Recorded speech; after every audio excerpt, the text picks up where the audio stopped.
സ്തോത്രം. കർത്താവിന്റെ അതിപരിശുദ്ധമായ തിരുനാമം ഇന്നും എന്നും എന്നേക്കും വാഴ്ത്തപ്പെടുമാറാകട്ടെ. സ്തോത്രം. മീറ്റിംഗിൽ അധ്യക്ഷനായിരിക്കുന്ന ബഹുമാന്യ കത്തദാസൻ ഗർസി പാസ്റ്റർക്കും അദ്ദേഹത്തോടൊപ്പം ശുശ്രൂഷയിൽ പങ്കാളികളാകുന്ന സഹോദരങ്ങൾ എല്ലാവർക്കും വിവിധ സ്ഥലങ്ങളിൽ ഇരുന്നുകൊണ്ട് ഈ കൂട്ടായ്മയിൽ ഈ ഓൺലൈൻ പ്ലാറ്റ്ഫോമിൽ ഞങ്ങളോടുകൂടെ ജോയിൻ ചെയ്തിരിക്കുന്ന സഹോദരങ്ങൾ എല്ലാവർക്കും യേശുക്രിസ്തുവിന്റെ പരിശുദ്ധമായ തിരുനാമത്തിൽ ഹൃദയപൂർവ്വമായുള്ള വന്ദനങ്ങൾ അറിയിക്കുന്നു. സ്തോത്രം. കഴിഞ്ഞ 2 ദിവസം നമ്മൾ ദൈവദിനത്തിൽ ചിന്തിച്ചു തുടങ്ങി. ഇന്ന് നമുക്ക് അതേ വിഷയത്തെ സംബന്ധിച്ച് തുടർന്ന് കുറച്ചു കാര്യം കൂടി ചിന്തിക്കുവാൻ കർത്താവിന്റെ കൃപയിൽ ശരണപ്പെടുന്നു. ഞാൻ തുടരുന്നതിന് മുമ്പ് 2-3 ചോദ്യങ്ങൾ 2-3 കാര്യങ്ങൾ എന്റെ ശ്രദ്ധയിൽപ്പെടുത്തിയിട്ടുണ്ട്. ചുരുക്കമായി വിശദീകരണം പറഞ്ഞേച്ച് മുൻപോട്ട് പോകാം. പ്രിയപ്പെട്ടവരെ, അതായത് ഒന്നാമത് എന്നോട് ചോദിച്ചിരിക്കുന്ന ഒരു ചോദ്യം, അതായത് ഈ ആത്മാവിന്റെ പോഷണമാണ് ദൈവവചനം എന്ന് പറഞ്ഞല്ലോ. ആത്മാവിന്റെ പോഷണമാണ് ദൈവവചനം എന്ന് പറയുമ്പോൾ അത് പിന്നെ കർത്താവിനെ കുറിച്ചുള്ള കാര്യങ്ങൾ ഗ്രഹിക്കുന്നതിൽ ഒതുങ്ങുന്നെങ്കിൽ അത് ഗുണകരമാകുകയില്ലല്ലോ. അതായത് കർത്താവിനെ കുറിച്ച് ഒത്തിരിയും കാര്യങ്ങൾ ആളുകൾക്ക് പറയാം. ഈവൻ ക്രിസ്റ്റോളജിയിൽ വേണമെങ്കിൽ PhD 1-2 എണ്ണം എടുക്കാം. എന്നാലും കർത്താവിനെ ജീവിതത്തിൽ അനുഭവിച്ചറിയാത്ത എന്താണ് പറയുന്നത്, ഭാഗ്യദോഷകരമായ അല്ലെങ്കിൽ നിർഭാഗ്യകരമായ അവസ്ഥ ഒരുവന്റെ ജീവിതത്തിൽ ഉണ്ടാകാം. സ്തോത്രം. അത് വിശദീകരിക്കുന്നത് പ്രയോജനമാകും എന്ന് തന്നെ ഓർപ്പിച്ചിട്ടുണ്ട്. സഹോദരങ്ങളെ, ഞാൻ പറഞ്ഞ കൂട്ടത്തിൽ പറഞ്ഞല്ലോ, പാസ്റ്റർ ഇന്ന് എടുത്തു പറയുകയും ചെയ്തു. മനുഷ്യൻ പാപം ചെയ്തപ്പോൾ അവന്റെ ആത്മാവ് ചൈതന്യരഹിതമായി, ഡെത്ത് ലൈക്ക് സൂൺ എന്നാണ് തിയോളജി പറയുന്നത്. എന്ന് പറഞ്ഞാൽ മരണതുല്യമായ ഒരു അബോധാവസ്ഥയിലേക്ക് കടന്നു. മരണതുല്യമായ ഒരു അബോധാവസ്ഥയിലേക്ക് ഈ വ്യക്തി കടക്കുകയായിരുന്നു. ഈ എല്ലാവരുടെയും ആത്മാവ് കടക്കുകയായിരുന്നു. അത് ദൈവവുമായി സംസർഗമില്ലാതെ. അതുകൊണ്ടാണ് ഇത് പാപത്തിൽ ജീവിക്കുന്ന ഒരു വ്യക്തി, അതാണ് അതിക്രമങ്ങളിലും പാപങ്ങളും മരിച്ചിരിക്കുകയാണ്. മരിച്ചിരിക്കുന്ന വേർപെട്ടിരിക്കുന്നു എന്ന് അതിന്റെ അർത്ഥം. പ്രിയപ്പെട്ടവരെ, അപ്പം അതിക്രമങ്ങളിലും പാപങ്ങളും മരിച്ചിരിക്കുന്നവർ ആത്മാവിൽ നിർജീവരാണ്. ആത്മാവ് ചൈതന്യരഹിതമായിരിക്കുകയാണ്. ആ അവസ്ഥയിൽ ഇരിക്കുന്ന ഒരു വ്യക്തിക്ക് കർത്താവിനെ കുറിച്ച് ഇഷ്ടംപോലെ കാര്യങ്ങൾ ഗ്രഹിക്കാം. ഈവൻ ലോകത്തിലെ വലിയ വലിയ ചിന്തകന്മാരൊക്കെ യേശുക്രിസ്തുവിനെ കുറിച്ച് എത്ര വലിയ വലിയ കാര്യങ്ങളാണ് പറയുന്നത്. മഹാത്മാഗാന്ധിയൊക്കെ പറഞ്ഞത്. നമുക്കറിയാമല്ലോ, ശ്രീ വിവേകാനന്ദൻ പറഞ്ഞത് എന്താ? യേശു ഇന്ന് ജീവിച്ചിരിപ്പുണ്ടായിരുന്നെങ്കിൽ ഞാനെന്റെ കണ്ണീര് കൊണ്ടല്ല തൃക്കാലുകൾ കഴുകുന്നത്, എന്റെ ഹൃദയരക്തം കൊണ്ട് തൃക്കാലുകൾ കഴുകുമായിരുന്നു എന്നാണ് അദ്ദേഹം പറഞ്ഞത്. അത്രമാത്രം യേശുവിനെ കുറിച്ച് ബഹുമാനവും ആദരവുമുള്ള അനേകരുണ്ട്. ഗാന്ധിജി കർത്താവിനെ വളരെ ബഹുമാനിച്ചിരുന്നു.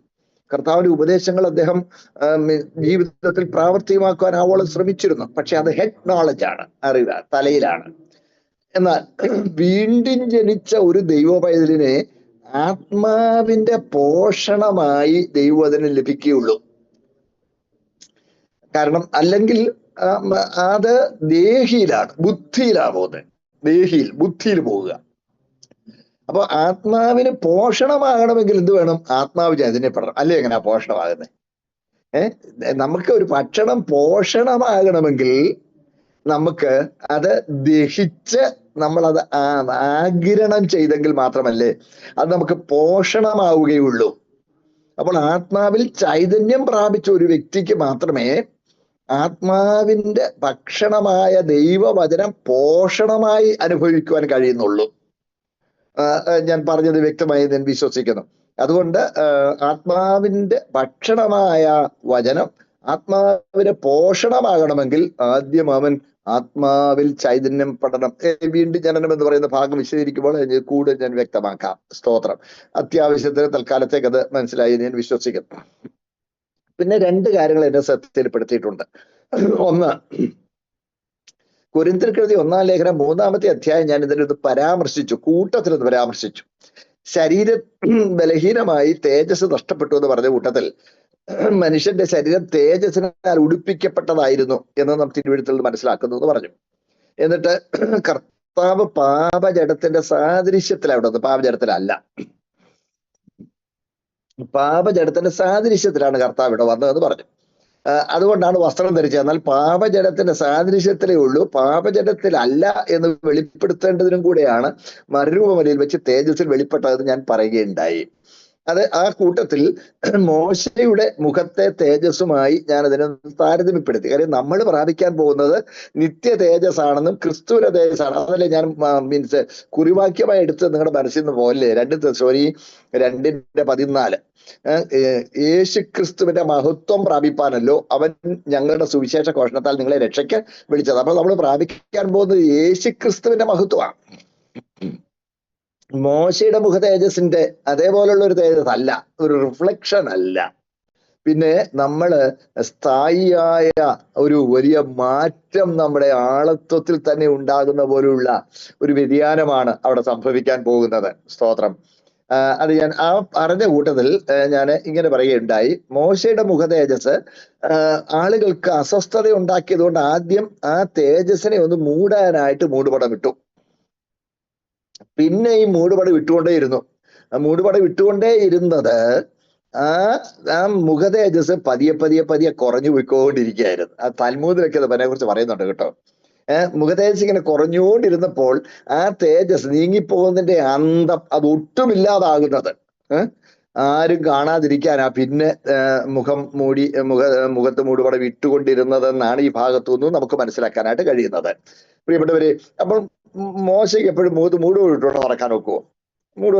എന്നാൽ മോശ പേഴ്സണൽ ലൈഫിൽ എപ്പോഴും മൂടുപടം ഇട്ടു എന്ന് വരുന്നില്ല. ജനങ്ങളോട് നമ്മൾ വായിക്കുന്നു, ജനത്തോട് സംസാരിക്കുമ്പോൾ എന്ന് പ്രത്യേകം അവിടെ എടുത്ത് പറഞ്ഞിട്ടുണ്ട്.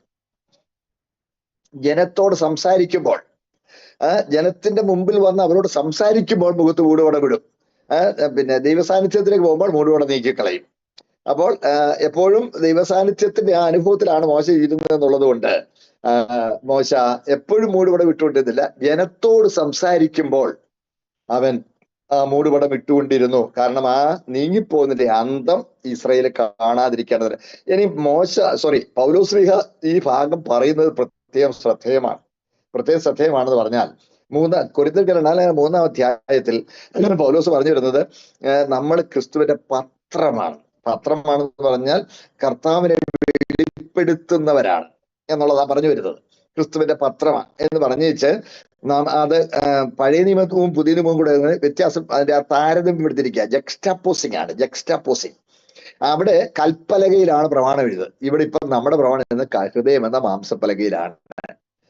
അവിടെ ആ തേജസ് മാറിപ്പോകുന്നതായിരുന്നു. ഇവിടെ നിത്യ തേജസ്സാണ് നമ്മൾ പ്രാപിക്കാൻ. അതാണ് ഏറ്റവും കൂടുതൽ 3-ാം അധ്യായം 16-ാമത്തെ വാക്യം, തേജസ് അതേ പ്രതിമയായി രൂപാന്തരപ്പെടുന്നു എന്നാണല്ലോ.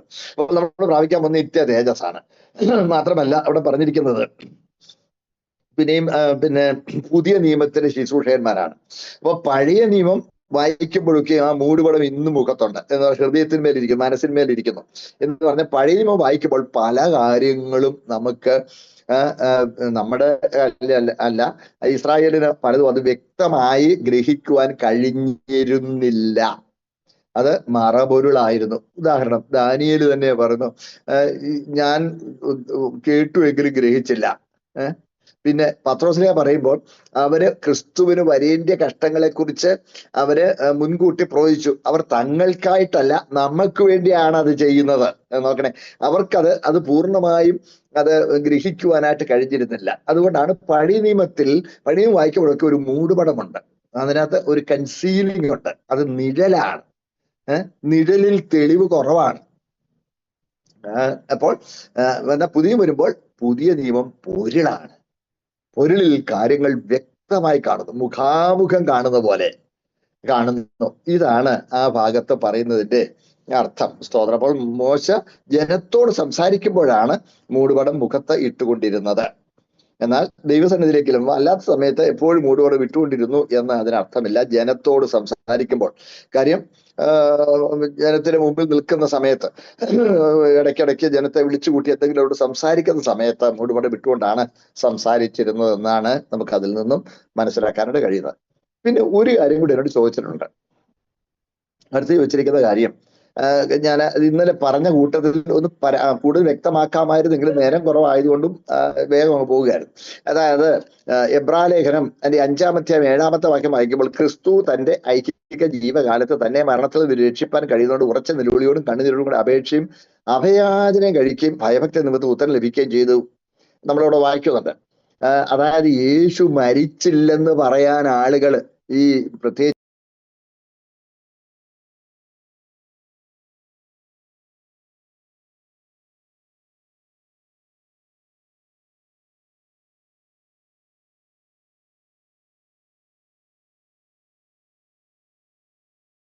അപ്പോൾ ക്രിസ്തു തന്റെ ഐക്യ ജീവിതം തന്നെ മരണത്തിൽ രക്ഷിപ്പാൻ കഴിയുന്നതോട് കുറച്ച് നിലവിലോട് കണ്ണിലൂടെ അപേക്ഷ അഭയാചന കഴിക്കും ഭയഭക്തി ഉത്തരം ലഭിക്കുകയും ചെയ്തു. അപ്പോൾ അത് മരണത്തിൽ വിടുവിക്കാൻ പ്രാർത്ഥിച്ചു, അത് അംഗീകരിക്കപ്പെട്ടു എന്ന അർത്ഥമാണ് അവിടെ. ഗ്രീക്കിലും അങ്ങനെ തന്നെ അർത്ഥമാണ്. അപ്പോൾ അപ്പൊ കർത്താവ് മരിച്ചില്ലേ, മരണത്തിൽ രക്ഷിപ്പാൻ കഴിയുന്നത് എന്താ അതിന്റെ അർത്ഥം പറയാം. അതായത് ചുരുക്കി അങ്ങ് പറയാം പ്രിയപ്പെട്ടവരെ, കർത്താവിന്റെ ജീവകാലം മുഴുവൻ കർത്താവ് ആ പ്രാർത്ഥനയിലായിരുന്നു എന്നാണ്. ജീവകാലം മുഴുവൻ, ഐഹിക ജീവകാലം മുഴുവൻ ആ പ്രാർത്ഥനയിലായിരുന്നെന്നാണ്. അതിന് ഒരു വ്യാഖ്യാനമുള്ളത്, അത് ഉയിർത്തെഴുന്നേൽപ്പിൽ അതിന് മറുപടി ആയിരുന്നു. മരണത്തിൽ നിന്ന് രക്ഷിപ്പാൻ കഴിയും. അപ്പൊ മരണത്തിൽ നിന്ന് രക്ഷിച്ചു, പിതാവ് അവനെ ഉയിർത്തെഴുന്നേൽപ്പിച്ചു എന്ന് പറയുന്നുണ്ടല്ലോ, അതാണ് ഉയിർത്തെഴുന്നേൽപ്പിന് വേണ്ടിയായിരുന്നു ആ പ്രാർത്ഥന എന്ന ഒരു വ്യാഖ്യാനം. എന്നാൽ അടുത്ത ഒരു വ്യാഖ്യാനം കൂടുതൽ തിയോളജിയൻസ് അംഗീകരിക്കുന്നതുമായി വ്യാഖ്യാനം, അതായത് ഒരു ബലഹീന ശരീരത്തിൽ ദുഷ്ടന്റെ അധീനതയിരിക്കുന്ന ലോകത്തിൽ കർത്താവ് ഇവിടെ പാർക്കുകയാണ്. ബലഹീന ശരീരത്തിൽ കർത്താവ് ഇവിടെ പാർക്കുമ്പോൾ പ്രിയപ്പെട്ടവര്, തന്റെ ശുശ്രൂഷ വിജയകരമായി പൂർത്തീകരിക്കപ്പെടുന്നതിന് മുമ്പ് മരണം തന്നെ എത്തിപ്പിടിക്കരുതേ എന്നുള്ള പ്രാർത്ഥന കർത്താവിനെ ശുശ്രൂഷാകാലം മുഴുവൻ കർത്താവ് പ്രാർത്ഥിച്ചിരുന്നു എന്നാണ്. അതായത് കർത്താവ് ജനിച്ചു വീണപ്പോൾ തന്നെ ഹേരോദാവ് വാളും കൊണ്ടുവന്നു അവനെ കൊന്നുകളയാൻ. നോക്കണേ, പിന്നെ മുമ്പോട്ട് വരുമ്പോൾ അവന്റെ പരസ്യ ശുശ്രൂഷ ആരംഭിച്ചു കഴിഞ്ഞപ്പോൾ എത്ര പ്രാവശ്യം അവരവനെ കല്ലെറിയാൻ ശ്രമിച്ചു. പട്ടണം പണിതിരുന്ന മലയുടെ വക്കോളം കൊണ്ട് തലകീഴായി തള്ളിയിട്ട് കൊല്ലാൻ ശ്രമിച്ചു. ഇങ്ങനെ പല സന്ദർഭങ്ങളിൽ അവനെ കൊന്നുകളയാനായിട്ട് പിശാച് വളരെ കെണികൾ ഉണ്ടാക്കി. അതിനെക്കുറിച്ച് ഞാൻ ഒരു ഫുൾ മെസ്സേജ് ആയിട്ട് പറയാവുന്നതാണെങ്കിലും ഞാൻ അതിന് മുഴുവൻ വിശദീകരണത്തിൽ പോകുന്നില്ല. അപ്പോൾ ശുശ്രൂഷ കാലയളവിൽ മുഴുവൻ തന്നെ ശുശ്രൂഷ വിജയകരമായി പൂർത്തീകരിക്കപ്പെടുന്നതിന് മുമ്പേ മരണം എത്തിപ്പിടിക്കരുതേ എന്നുള്ള പ്രാർത്ഥന കർത്താവ് പ്രാർത്ഥിച്ചിരുന്നു. അതിന്റെ ഉത്തരത്തിൽ ഏറ്റവും ശ്രദ്ധേയമായ ഒരു സംഭവമാണ് ഗെത്സമനെ അരങ്ങേറി. ഞാൻ ഇന്നലെ പറഞ്ഞില്ലേ, ഗെത്സമനയിൽ വെച്ച് പാപത്തിന്റെ കുറ്റം ഏറ്റെടുക്കുമ്പോൾ അതിന്റെ ഭീകരത കണ്ടിട്ട്, ആ നിന്ദ്യമായ അവസ്ഥ കണ്ടിട്ട് കർത്താവിന്റെ രക്തസമ്മർദ്ദം വർദ്ധിച്ചു. രോമകൂപങ്ങളുടെ രക്തം വിയർപ്പായി പുറത്തു വന്നു. ഇവിടെ ആ ഒരവസ്ഥ ഒരാളിന് വന്നാൽ അന്നേരം മരിക്കും. അപ്പോഴേ മരിക്കാൻ സാധ്യതയുണ്ടായിരുന്നു.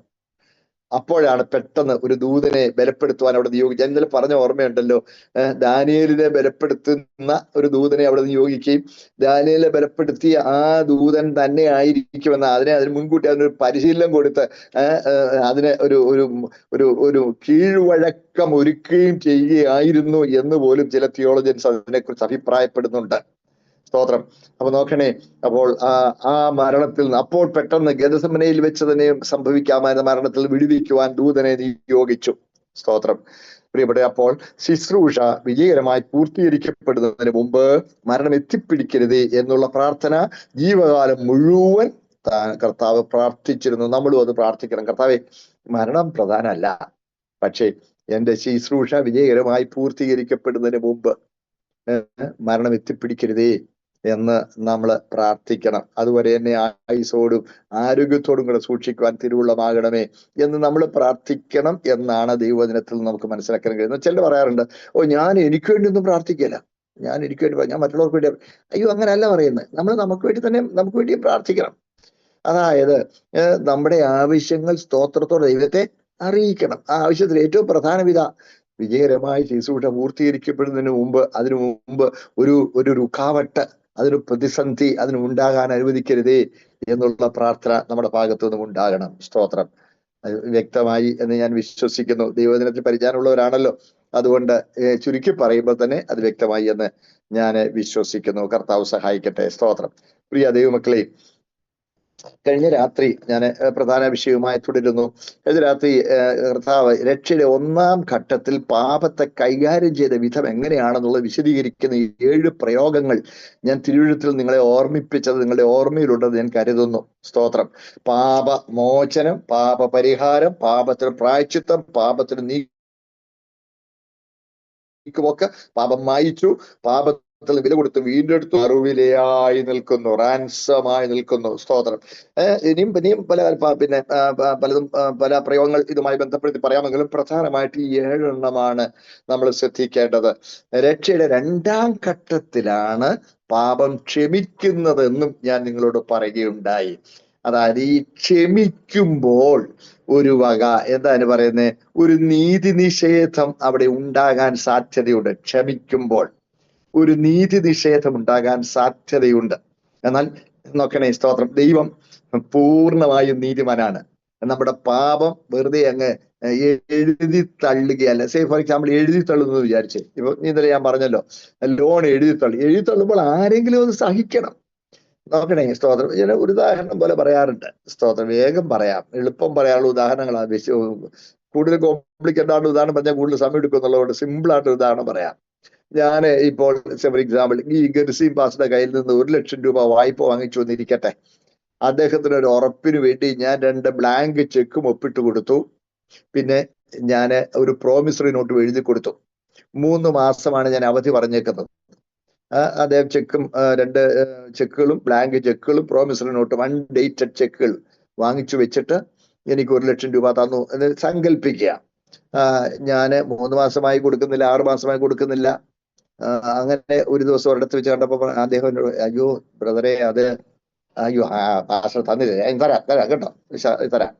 കുറച്ച് കഴിഞ്ഞു, 1 വർഷമായി, അപ്പോഴും കൊടുക്കുന്നില്ല. 1.5 വർഷമായി. അപ്പൊ അവിടെ വെച്ചൊരു യോഗത്തിൽ വെച്ച് കണ്ടപ്പോ, അയ്യോ എന്റെ ബ്രദറെ, അത് കിട്ടിയില്ലല്ലോ, എന്റെ പൈസ എനിക്ക് അത്യാവശ്യം ഉള്ളതാണല്ലോ, ഞാനങ്ങ് തരാമെന്ന് പറഞ്ഞില്ലേ പാസ്റ്റർ, എനിക്ക് ധൃതി വെക്കാതെ ഞാൻ തരും, തീർച്ചയായിട്ടും തരും. പിന്നെ 2 കൊല്ലം കഴിഞ്ഞു, 2.5 കൊല്ലമായി. പിന്നെ കണ്ടപ്പം ചോദിച്ചപ്പോ, ഞാൻ തരാമെന്ന് പറഞ്ഞില്ലേ, കാണുമ്പോ എവിടെ വെച്ച് കണ്ടാലും ഇങ്ങനെ അങ്ങോട്ട് ബുദ്ധിമുട്ടിക്കാൻ എന്താ ഇരിക്കണത്, ഞാനങ്ങ് തരുന്നേ, എന്റെ കയ്യിൽ ഉണ്ടാവും, ഞാനങ്ങ് തന്നിരിക്കും, അതെന്റെ ശ്രദ്ധയിലുണ്ട്, ഇനി എന്നെ ശല്യം ചെയ്യരുത് കേട്ടോ എന്ന് പറഞ്ഞു എന്നിരിക്കട്ടെ. പിന്നെയും ഒരു 6 മാസം കഴിഞ്ഞപ്പോൾ, അപ്പൊ ഞാൻ പറഞ്ഞില്ലേ, എന്നെ ബുദ്ധിമുട്ടിക്കാൻ ഞാൻ തന്നേക്കുമെന്ന് പറഞ്ഞില്ലേ, ഇതെന്തിനാ ഇത്, ഇങ്ങനെ 10 പൈസ മേടിച്ചോണ്ട് സ്വസ്ഥമായിട്ടിരിക്കാൻ സമ്മതിക്കില്ലേ എന്ന് പറഞ്ഞ ചൂടായെന്ന് വിചാരിക്കാം. അപ്പൊ ഇത് കൊള്ളാലോ, എന്നിട്ട് ഇപ്പൊ ചൂടാവുക. പിന്നല്ലാതെ കാണുമ്പോൾ ഞാൻ നിങ്ങളുടെ കാലേ വീഴണോ, ഇച്ചിരി പൈസ മേടിച്ചു തന്നിട്ട്? നടക്കുന്ന കാര്യമൊന്നുമല്ല, ഞാൻ തന്നിരിക്കും, അതൊക്കെ സാവകാശമായിട്ട് ഞാൻ തന്നിരിക്കും. അതിനെ ചൂടാകുന്നേ, പിന്നെല്ലാം ചൂടാകാതെ ഞാൻ എന്റെ കാലം വീണ് പറയണം? ഞാനങ്ങനെ ഇച്ചിരി ഗമയോട് പറഞ്ഞു എന്ന് വിചാരിക്കുക, സങ്കല്പം. ഉടനെ അദ്ദേഹം അതൊക്കെ കൊള്ളാമല്ലോ, ചെക്കും പ്രോമിസറിനോട്ട് എന്റെ കയ്യിലുണ്ട്, ഞാൻ കംപ്ലൈന്റ് കൊടുത്തേക്കോ, പോലീസ് ഞങ്ങൾ പരാതി വിടാൻ പോവാ. അപ്പൊ ഞങ്ങളെ 2 പേരെയും അറിയാവുന്ന ഞങ്ങളുടെ മ്യൂച്വൽ ഫ്രണ്ട്സ് ആയിട്ടുള്ള കുറെ പേര്, എന്റെ പൊന്നു പാസേ, എന്തിനാ ആ മനുഷ്യനെ പിടിച്ച് പോലീസ് അകത്തിട്ടിരുന്നാലും നിങ്ങളെ കാശ് കിട്ടൂലല്ലോ, ദൈവം തന്നല്ലേ ഉള്ളൂ, അങ്ങ് ക്ഷമിക്കാം. കൊള്ളാലോ, എനിക്ക് പണത്തിന് അത്യാവശ്യം ഉണ്ടെന്നേ, അതുകൊണ്ടാ നിങ്ങൾ അങ്ങനെ പറഞ്ഞാൽ എന്റെ കാര്യം നടക്കില്ല, അങ്ങ് ക്ഷമിക്കാം. നിങ്ങളെന്നാ ഒരു കാര്യം ചെയ്യും, നിങ്ങൾ ഇത്രയും പേരില്ലേ, നിങ്ങൾ ഇച്ചിരിച്ച് പൈസ ഒന്നും എടുത്ത് എനിക്ക് എന്റെ കാശ് ഇങ്ങനെ തരാമായിരിക്കുമല്ലോ, അങ്ങനെ ഒന്ന് സഹായിക്കാനും സൗകര്യമല്ലേ. അതൊരു ഐഡിയ ആണല്ലോ. അപ്പൊ ഒരാൾ പറഞ്ഞു, ഞാനൊരു 5000 രൂപ തരാം, 20 പേര് പറഞ്ഞു, ഞാൻ 5000 20 പേര് 5000 രൂപ വെച്ച് കഴിയുമ്പോഴത്തേനും 1 ലക്ഷം രൂപ ആയില്ലേ. അപ്പം ലീഡറായ ഒരാൾ എന്ത് തരാം, ഞാൻ അടുത്ത 5-ാം തീയതി. ഓ ശരി, 5-ാം തീയതി ഈ 20 പേരും 5000 രൂപ വീതം കൊണ്ടുവന്നു. എന്നെയും വിളിച്ചു, പാസ്റ്ററെയും വിളിച്ചിട്ട് ഈ ലീഡറായിരിക്കുന്ന സഹോദരൻ ഈ 1 ലക്ഷം രൂപ കളക്ട് ചെയ്തത് എന്റെ കയ്യിലോട്ട് തന്നു. എന്റെ കയ്യിലോട്ട് തന്നപ്പം ഞാൻ തല കുനിച്ച് അത് വാങ്ങി പാസ്റ്ററുടെ കയ്യിലോട്ട് അങ്ങ് കൊടുത്തപ്പം പാസ്റ്റർ അത് വാങ്ങിയിട്ട് ആ 2 ചെക്കുകളും പ്രോമിസറി നോട്ടും എനിക്ക് ഇങ്ങ് തിരികെ തന്നു. അപ്പൊ ഞാനത് പണം എന്റെ തന്ന ദേവദാസന്റെ സഹോദരന്റെ കയ്യിലേക്ക് അങ്ങ് കൊടുത്തു. എനിക്കെതിരാളിലേക്ക് അദ്ദേഹം വലിയ പരിഹരിക്കാതെ അങ്ങോട്ട് കൊടുത്തപ്പോൾ അദ്ദേഹം അത് ഉയർത്തിപ്പിടിച്ചിട്ട് എന്ത് ചെയ്യണമെന്ന് ചോദിച്ചു.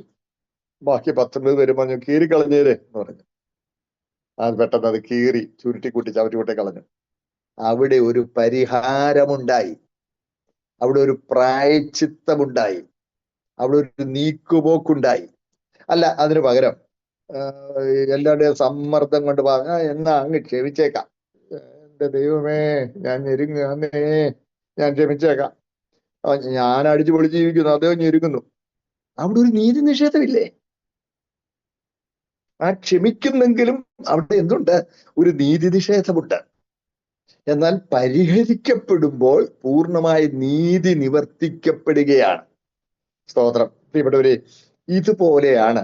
അപ്പൊ പാപം പരിഹരിക്കുകയായിരുന്നു, പാപം പരിഹരിക്കുകയായിരുന്നു, അല്ലാതെ വെറുതെ ക്ഷമിച്ചു വിടുകയായിരുന്നില്ല.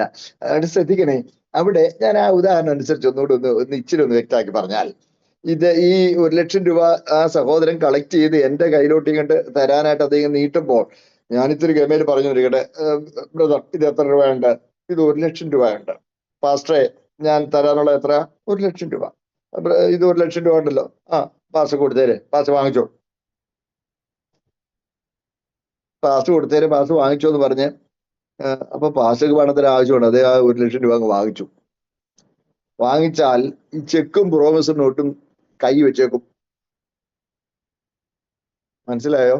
ഇതുപോലെ സൗരങ്ങളെ, സ്തോത്രം, കർത്താവ് നമ്മുടെ പാപത്തിന് മുഴുവൻ പ്രായച്ചിത്തം വരുത്തി, തികവുള്ള പരിഹാരം വരുത്തി. നമ്മൾ ആ മരണം എന്റെ മരണമെന്ന് അംഗീകരിക്കുമ്പോൾ ഞാൻ അതിൽ പങ്കാളിയാകുക. അപ്പോൾ ഈ 1,00,000 രൂപ കളക്ട് ചെയ്തത് പാസ്റ്റർ കയ്യിലോട്ട് നേരെ കൊടുക്കുമ്പോൾ ഞാനതിൽ പങ്കാളിയാകണം. ഞാനതിൽ പങ്കാളിയാകുമ്പോഴാണ് എനിക്ക് അവിടെ ഒരു മോചനം ഉണ്ടാകുന്നത്. സ്തോത്രം. സൗരങ്ങളെ, ആദാമ്യവർഗത്തിൽപ്പെട്ട മുഴുവൻ പേരുടെയും മുഴുവൻ പാപത്തിന്റെയും മുഴുവൻ കുറ്റവും ഏറ്റെടുത്തുകൊണ്ട് മുഴുവൻ ശിക്ഷയും എന്റെ കർത്താവ് സഹിച്ചതാണ്. സ്തോത്രം. ഇനി ഇപ്പോൾ സ്തോത്രം നോക്കണേ, ദൈവനീതി നിവർത്തിച്ചുകൊണ്ട് സ്തോത്രം കർത്താവ് തന്നെ നമുക്ക് പകരമായി മറുവിലയായി ഏൽപ്പിച്ചിരിക്കെ നമ്മൾ ആ മരണത്തിൽ പങ്കാളിയാകണം. യേശുവിന്റെ മരണം എന്റെ മരണം എന്ന് ഹൃദയം കൊണ്ട് വിശ്വസിച്ച് വായ കൊണ്ടേറ്റ് പറഞ്ഞ് ആ മരണത്തിൽ പങ്കാളിയാകുമ്പോൾ കർത്താവ് നിവർത്തിച്ച മുഴുവൻ നീതിയും നമ്മുടെ പേരിൽ കണക്കിടുക. 1,00,000 രൂപ കളക്ട് ചെയ്തതും എന്റെ പേരിൽ കണക്കിട്ട് കിട്ടുക. സ്തോത്രം.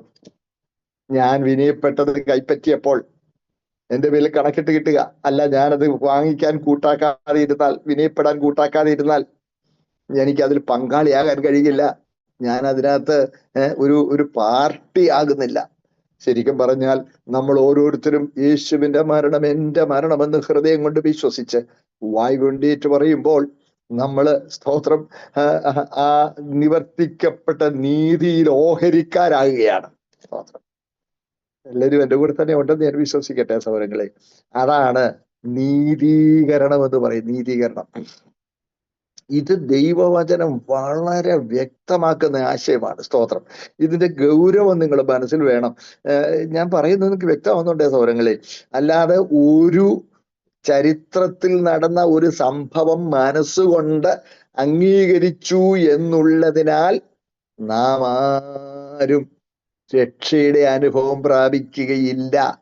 നമ്മൾ ആ നിവർത്തിക്കപ്പെട്ട നീതിയിൽ പങ്കാളികളാകുവാൻ ആവശ്യമുണ്ട്. സ്തോത്രം. അപ്പോൾ ദുഷ്ടനെ നീതീകരിക്കുന്ന ദൈവം നീതിമാനായിരിക്കത്തക്കതുപോലെ തികവുള്ള നീതിയാണ് യേശുക്രിസ്തുവിൽ നിവർത്തിക്കപ്പെടുന്നത്. ഞാൻ ഒരു ഭാഗം ഒന്ന് വായിച്ചിട്ട് ഇച്ചിരി കൂടെ വ്യക്തമാക്കി തരാം. ഇത് വളരെ വളരെ വളരെ പ്രധാനമാണ്. സ്തോത്രം.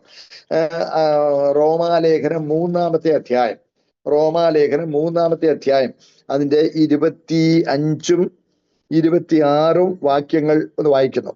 വിശ്വസിക്കുന്നവർക്ക് അവൻ തന്റെ രക്തം മൂലം പ്രായച്ചിത്തമാകുവാൻ ദൈവം അവനെ പരസ്യമായി നിർത്തിയിരിക്കുന്നു. ദൈവം തന്റെ പൊറുമയിൽ മുൻകഴിഞ്ഞ പാപങ്ങളെ ശിക്ഷിക്കാതെ വിടുക നിമിത്തം തന്റെ നീതിയെ പ്രദർശിപ്പിപ്പാൻ താൻ നീതിമാനും യേശുവിൽ വിശ്വസിക്കുന്നവന്റെ നീതീകരിക്കുന്നവനുമാകേണ്ടതിന് ഇക്കാലത്ത് തന്റെ നീതിയെ പ്രദർശിപ്പിപ്പാൻ തന്നെ അങ്ങനെ ചെയ്തത്. കണ്ടോ? വിശ്വസിക്കുന്നവർക്ക് അവൻ തന്റെ രക്തം മൂലം പ്രായശ്ചിത്തമാകുവാൻ ദൈവം അവനെ പരസ്യമായി നിർത്തിയിരിക്കുന്നു. കണ്ടില്ലേ? സ്തോത്രം. മാത്രമല്ല, താൻ നീതിമാനും യേശുവിൽ വിശ്വസിക്കുന്നവനെ നീതീകരിക്കുന്നവരുമാകേണ്ടവൻ എന്ന് പറഞ്ഞാൽ, മഹാദോഷിയായ ഒരുവനെ അവർ യേശുവിൽ വിശ്വസിക്കുന്നു എന്ന ഏക കാരണത്താൽ നീതിമാനായി ദൈവം അംഗീകരിക്കുമ്പോൾ, ആ അംഗീകരിക്കുന്ന ദൈവം നീതിമാനായിരിക്കുന്നത് എങ്ങനെ? സ്തോത്രം. ഞാൻ ഒന്നും കൂടി ഒന്ന് വ്യക്തമാക്കാം സഹോദരങ്ങളെ. സ്തോത്രം. അപ്പോഴും ദൈവം നീതിമാനായിരിക്കത്തക്കതുപോലെ തികവുള്ള ദൈവനീതി യേശുവിന്റെ യാഗമരണത്തിൽ നിവർത്തിക്കപ്പെട്ടു എന്നാണ് ഇവിടെ പറയുന്നത്. സ്തോത്രം. പ്രിയപ്പെട്ടവരെ, ഈ റോമാലേഖനം ഭയങ്കര ആഴമായ ലേഖനമാണ്. സ്തോത്രം. പ്രത്യേകിച്ച് രക്ഷാതത്വ ശാസ്ത്ര സംബന്ധമായി വളരെ വളരെ ആഴമായി നമ്മൾ ഈ നീതീകരണം പഠിക്കുമ്പോൾ തീർച്ചയായിട്ടും റോമാലേഖനം നമ്മൾ പരാമർശിക്കണം. അതാണ് 5-ാം അധ്യായം. വിശ്വാസത്താൽ നീതീകരിക്കപ്പെട്ടിട്ട് നമ്മുടെ കർത്താവായ യേശു ക്രിസ്തു മുഖാന്തരം നമുക്ക് ദൈവത്തോട് സമാധാനമുണ്ട്. സ്തോത്രം. വിശ്വാസത്താലുള്ള നീതീകരണമാണ് അതിന്റെ വിഷയം തന്നെ, മറന്നു പോകരുത്. സ്തോത്രം. പ്രിയപ്പെട്ടവരെ, അതിൽ ആദ്യത്തെ അധ്യായങ്ങളിൽ മനുഷ്യക്കുലത്തെ കൂട്ടം കൂട്ടമായി തിരിച്ച് പൗലോസ് അവരുടെ കുറ്റപത്രം കൊടുക്കുകയാണ്. ധർമ്മിഷ്ഠവാദികളെ, നിങ്ങൾ വലിയ മോറലിസ്, പക്ഷെ നിങ്ങൾ എത്ര ധാർമ്മികത പറഞ്ഞാലും നിങ്ങളും ഭാവികളാ. കുറ്റപത്രം കൊടുത്തു. അടുത്ത സകല മനുഷ്യരും ഭാവികളാ. അടുത്ത യഹൂദനെ നീയും ഭാവിയാ. ഇങ്ങനെ കൂട്ടം കൂട്ടമായി വിളിച്ച് കുറ്റപത്രം കൊടുക്കുന്ന രംഗമാണ് നമുക്ക് ആദ്യ അധ്യായങ്ങളിൽ കാണാനായിട്ട് കഴിയുന്നത്. അതുകൊണ്ട് വിധിക്കുന്ന ഏത് മനുഷ്യനുമായുള്ളവേ നിനക്ക് പ്രതിവാദം. ഇനിയും അതിന്റെ 1-ാമത്തെ പറഞ്ഞിട്ട്, അതുകൊണ്ട് അനീതികൾ സത്യത്തെ തടുക്കുന്ന മനുഷ്യരുടെ സകല അഭക്തിക്കും അനീതിക്കും നേരെ ദൈവത്തിന്റെ കോപം സ്വർഗ്ഗത്തിൽ വെളിപ്പെട്ട് വരുന്നു. എന്നിട്ട് പിന്നെ താഴോട്ട് വരുമ്പോൾ അതിന് 2:18, നീയോ യഹൂദനെന്ന് വേർകൊണ്ട് ന്യായപ്രമാണത്തിൽ പ്രശംസിച്ചും ന്യായപ്രമാണത്തിൽ പഠിക്കാൽ ദൈവത്തിന്റെ പഠിക്കാൽ അവന്റെ ഇഷ്ടമറിഞ്ഞും ഭേദാഭേദങ്ങൾ ഉപയോഗിച്ച് ജ്ഞാനത്തിനെയും സത്യത്തിനെയും പരിജ്ഞാനം ന്യായപ്രമാണത്തിന് നിനക്ക് ലഭിച്ചത് കൊണ്ട് നീ എന്ന് പറഞ്ഞ് വളരെ അപ്പൊ യഹൂദനും നീയും കുറ്റക്കാരൻ എന്ന് പറഞ്ഞ സകല മനുഷ്യരും കുറ്റക്കാരെന്ന് വിധിച്ചേച്ച്, സ്തോത്രം, ഏത് കൂട്ടത്തിൽപ്പെട്ട കുറ്റക്കാരനാണെങ്കിലും യേശുവിൽ വിശ്വസിക്കുമ്പോൾ അവൻ നീതീകരിക്കപ്പെടുന്നു. സ്തോത്രം. അപ്പോൾ സ്തോത്രം, അവിടെ നീതി നിഷേധിക്കപ്പെടുന്നില്ലേ എന്ന് ചോദിക്കാം. ഞാൻ ഒന്നും കൂടി വ്യക്തമാക്കി തരാം. അയ്യോ, ഞാൻ പറയുന്നത് വ്യക്തമാകുന്നുണ്ടോ? ഒന്നുകൂടി വ്യക്തമാക്കാം. ഈ പണ്ട് കാലത്തെ ഈ കോടതിയിൽ നടക്കുന്ന വിസ്താരങ്ങളൊക്കെ പത്രങ്ങൾ റിപ്പോർട്ട് ചെയ്യുന്ന ഒരു രീതി ഉണ്ടായിരുന്നു. ഞാൻ ഓർക്കുന്നുണ്ട്, മറിയക്കുട്ടി കൊലക്കേസ്, മാടത്തരുവി കൊലക്കേസ് പറഞ്ഞൊരു കൊലക്കേസ് നടത്താൻ. അതിന്റെ വിസ്താരമെല്ലാം ഞാൻ ഹൈസ്കൂളിൽ പഠിച്ചുകൊണ്ടിരിക്കുമ്പോഴാണ്, 10ാം ക്ലാസ് പഠിക്കുമ്പോഴാണ് അതിങ്ങനെ പത്രത്തിൽ വരും. എല്ലാവർക്കും പത്രമൊന്നും വരുത്തുന്നില്ലല്ലോ. ബെഞ്ച് മാടക്കടയിൽ കവലയിൽ എല്ലാവരും കൂടി ഒന്നിച്ചു കൂടും. ചായക്കടയിൽ നിന്ന് രാവിലെ ഒരു കട്ടൻ ചായ ഒക്കെ കുടിച്ച് അവിടെ ആരെങ്കിലും ഇരുന്ന് ആ മാടക്കടയിൽ ഇരുന്ന് പത്രം നീട്ടി വായിക്കും. അപ്പൊ ആളുകളെല്ലാം കേൾക്കും. അപ്പൊ വിസ്താരമാണ്. ആ വിസ്താരം എല്ലാം വായിച്ചു ഇങ്ങനെ വന്നിട്ട് അപ്പം ഒടുവിലത്തെ ദിവസം, 3-4 ദിവസത്തെ വിസ്താരം കഴിഞ്ഞ് ഒടുവിലത്തെ ദിവസം കോടതി ജഡ്ജി വിധി പറഞ്ഞു, പ്രതി കുറ്റക്കാരൻ, നാളെ വിധി പറയുന്നതാണ്, ശിക്ഷാവിധി നാളെ വിധിക്കുന്നതാണ് എന്ന് പറയും. അപ്പൊ പിറ്റേ ദിവസം രാവിലെ ആവേശത്തോടെ ആളുകൾ പത്രം നോക്കുമ്പോൾ പ്രതി കുറ്റക്കാരൻ, കൊലക്കുറ്റത്തിൽ കുറ്റക്കാരൻ തലേ ദിവസം വിധി പറഞ്ഞേക്കുക. തലേ ദിവസം വിധി പറഞ്ഞേച്ച് പിറ്റേന്ന് ശിക്ഷാവിധി പ്രഖ്യാപിക്കേണ്ട ദിവസം ജഡ്ജി പ്രതിയെ വെറുതെ വിട്ടിരിക്കുന്നു എന്നാണ് പറയുന്നതെങ്കിൽ ആളുകൾ മൂക്കത്ത് വിരലൊക്കെ അമ്പടാ, കുറ്റക്കാരെന്ന് പറഞ്ഞ അയാളെ വെറുതെ വിട്ടപ്പം ഈ ജഡ്ജി എന്നോ കൈക്കൂലി മേടിച്ചു കാണും. ഇത് നീതി നിഷേധമല്ലേ? എവിടെ നീതി? ആളുകൾ ചോദിക്കും. ഇതുപോലെ കേട്ടോ, നോക്കണേ, 1-2 അധ്യായങ്ങളിൽ നമ്മുടെ ഈ ആദ്യ ഭാഗങ്ങളിൽ പിന്നെ 3-ാമത്തെ അധ്യായത്തിന്റെ ആദ്യത്തെ ഭാഗം വരെയും എല്ലാവരും പാപികൾ, എല്ലാവരും ഒരുപോലെ പാപികൾ, നീതിമാനും ആരുമില്ല, ഒരുത്തൻ പോലുമില്ല എന്ന് പറഞ്ഞ് എന്നിട്ട് 3:23 ഒരു വ്യത്യാസമില്ല, എല്ലാവരും പാപം ചെയ്ത് ഒരുപോലെ ദൈവതേജസ്സില്ലാത്തവരായി എല്ലാവരും പാപികളും കുറ്റക്കാരും എന്ന് വിധിച്ചു കഴിഞ്ഞേച്ച് അടുത്ത വാക്യം തരുമ്പോൾ നോക്കണേ, 3-ാം അധ്യായത്തിൽ 25-ാം വാക്യത്തിൽ വിശ്വസിക്കുന്ന ഏവനും, സ്തോത്രം, എന്തു ചെയ്യുക? വിശ്വസിക്കുന്നവനെ നീതീകരിക്കുന്ന ദൈവം, ആ ദൈവത്തെയാണ് നമ്മൾ കാണുന്നത്. യേശുക്രിസ്തു അവന്റെ കൃപയാൽ ക്രിസ്തുയേശുവിലെ വീണ്ടെടുപ്പ് മൂലം സൗജന്യമായ അത്രേ നീതീകരിക്കപ്പെടുന്നത് എന്ന് പറയുമ്പോൾ ദൈവമേ നീതി നിഷേധിക്കപ്പെട്ടല്ലോ എന്ന് ചിന്തിക്കാൻ തോന്നും. ഇല്ല, പാപിയെ നീതീകരിക്കുന്ന ദൈവം നീതിമാനായിരിക്കത്തക്കതുപോലെ, ഒന്നുകൂടെ പറയാം, പാപിയെ, മഹാപാപിയായ ഒരു മനുഷ്യൻ യേശുവിൽ വിശ്വസിക്കുന്നു എന്ന ഏക കാരണത്താൽ അവനെ നീതിമാനായി അംഗീകരിക്കുന്ന ദൈവം നീതിമാനായിരിക്കണമെങ്കിൽ, സ്തോത്രം, അതിന് യോഗ്യമായ, തത്തുല്യമായ, മതിയായ ഒരു പ്രായശ്ചിത്തം അവിടെ ഒരുക്കിയിട്ടുണ്ടാകണം. സ്തോത്രം. കുറ്റവാളിയായി നിൽക്കുന്നവനെ സൗജന്യമായി നീതീകരിക്കത്തക്ക ഒരു തികവുള്ള നീതി യേശുക്രിസ്തുവിന്റെ പ്രായശ്ചിത്ത യാഗത്താൽ ഒരുക്കിയിട്ടാണ് അവനെ സൗജന്യമായി അവന്റെ വിശ്വാസത്തിന്റെ അടിസ്ഥാനത്തിൽ നീതീകരിച്ചിരിക്കുന്നത്. അതാ പറഞ്ഞിരിക്കുന്നത്, താൻ നീതിമാനും യേശുവിൽ വിശ്വസിക്കുന്നവനെ നീതീകരിക്കുന്നവനുമാകേണ്ടതിന് തന്റെ നീതിയെ പ്രദർശിപ്പിപ്പാൻ ദൈവം അവനെ പരസ്യമായി നിർത്തിയിരിക്കുന്നു. ഹല്ലേലൂയ. പ്രിയ ദൈവമക്കളെ, സ്തോത്രം. ദൈവത്തിന്റെ ന്യായപ്രമാണം ദൈവത്തിന്റെ നീതിയുടെ രേഖയാണ്. ന്യായപ്രമാണം, ന്യായപ്രമാണത്തിലെ നീതി നോക്കണേ, അത് ദൈവത്തിന്റെ നീതിയുടെ പ്രമാണമാണ് ന്യായപ്രമാണം. ഞാൻ ഇവിടെ ഇച്ചിരി ഒന്ന് വ്യക്തമാക്കി തരാൻ താല്പര്യപ്പെടും. നിങ്ങൾ എന്നോട് ഈ കൂട്ടത്തിൽ പഴയ നിയമവും പുതിയ നിന്നുള്ള ബന്ധവും കൂടി ഒന്ന് വിശദീകരിച്ചാൽ കൊള്ളാമെന്ന് എനിക്ക് താല്പര്യമുണ്ട്. എല്ലാവരും എന്നെ കേൾക്കണേ പ്രിയപ്പെട്ടവരെ, സ്തോത്രം.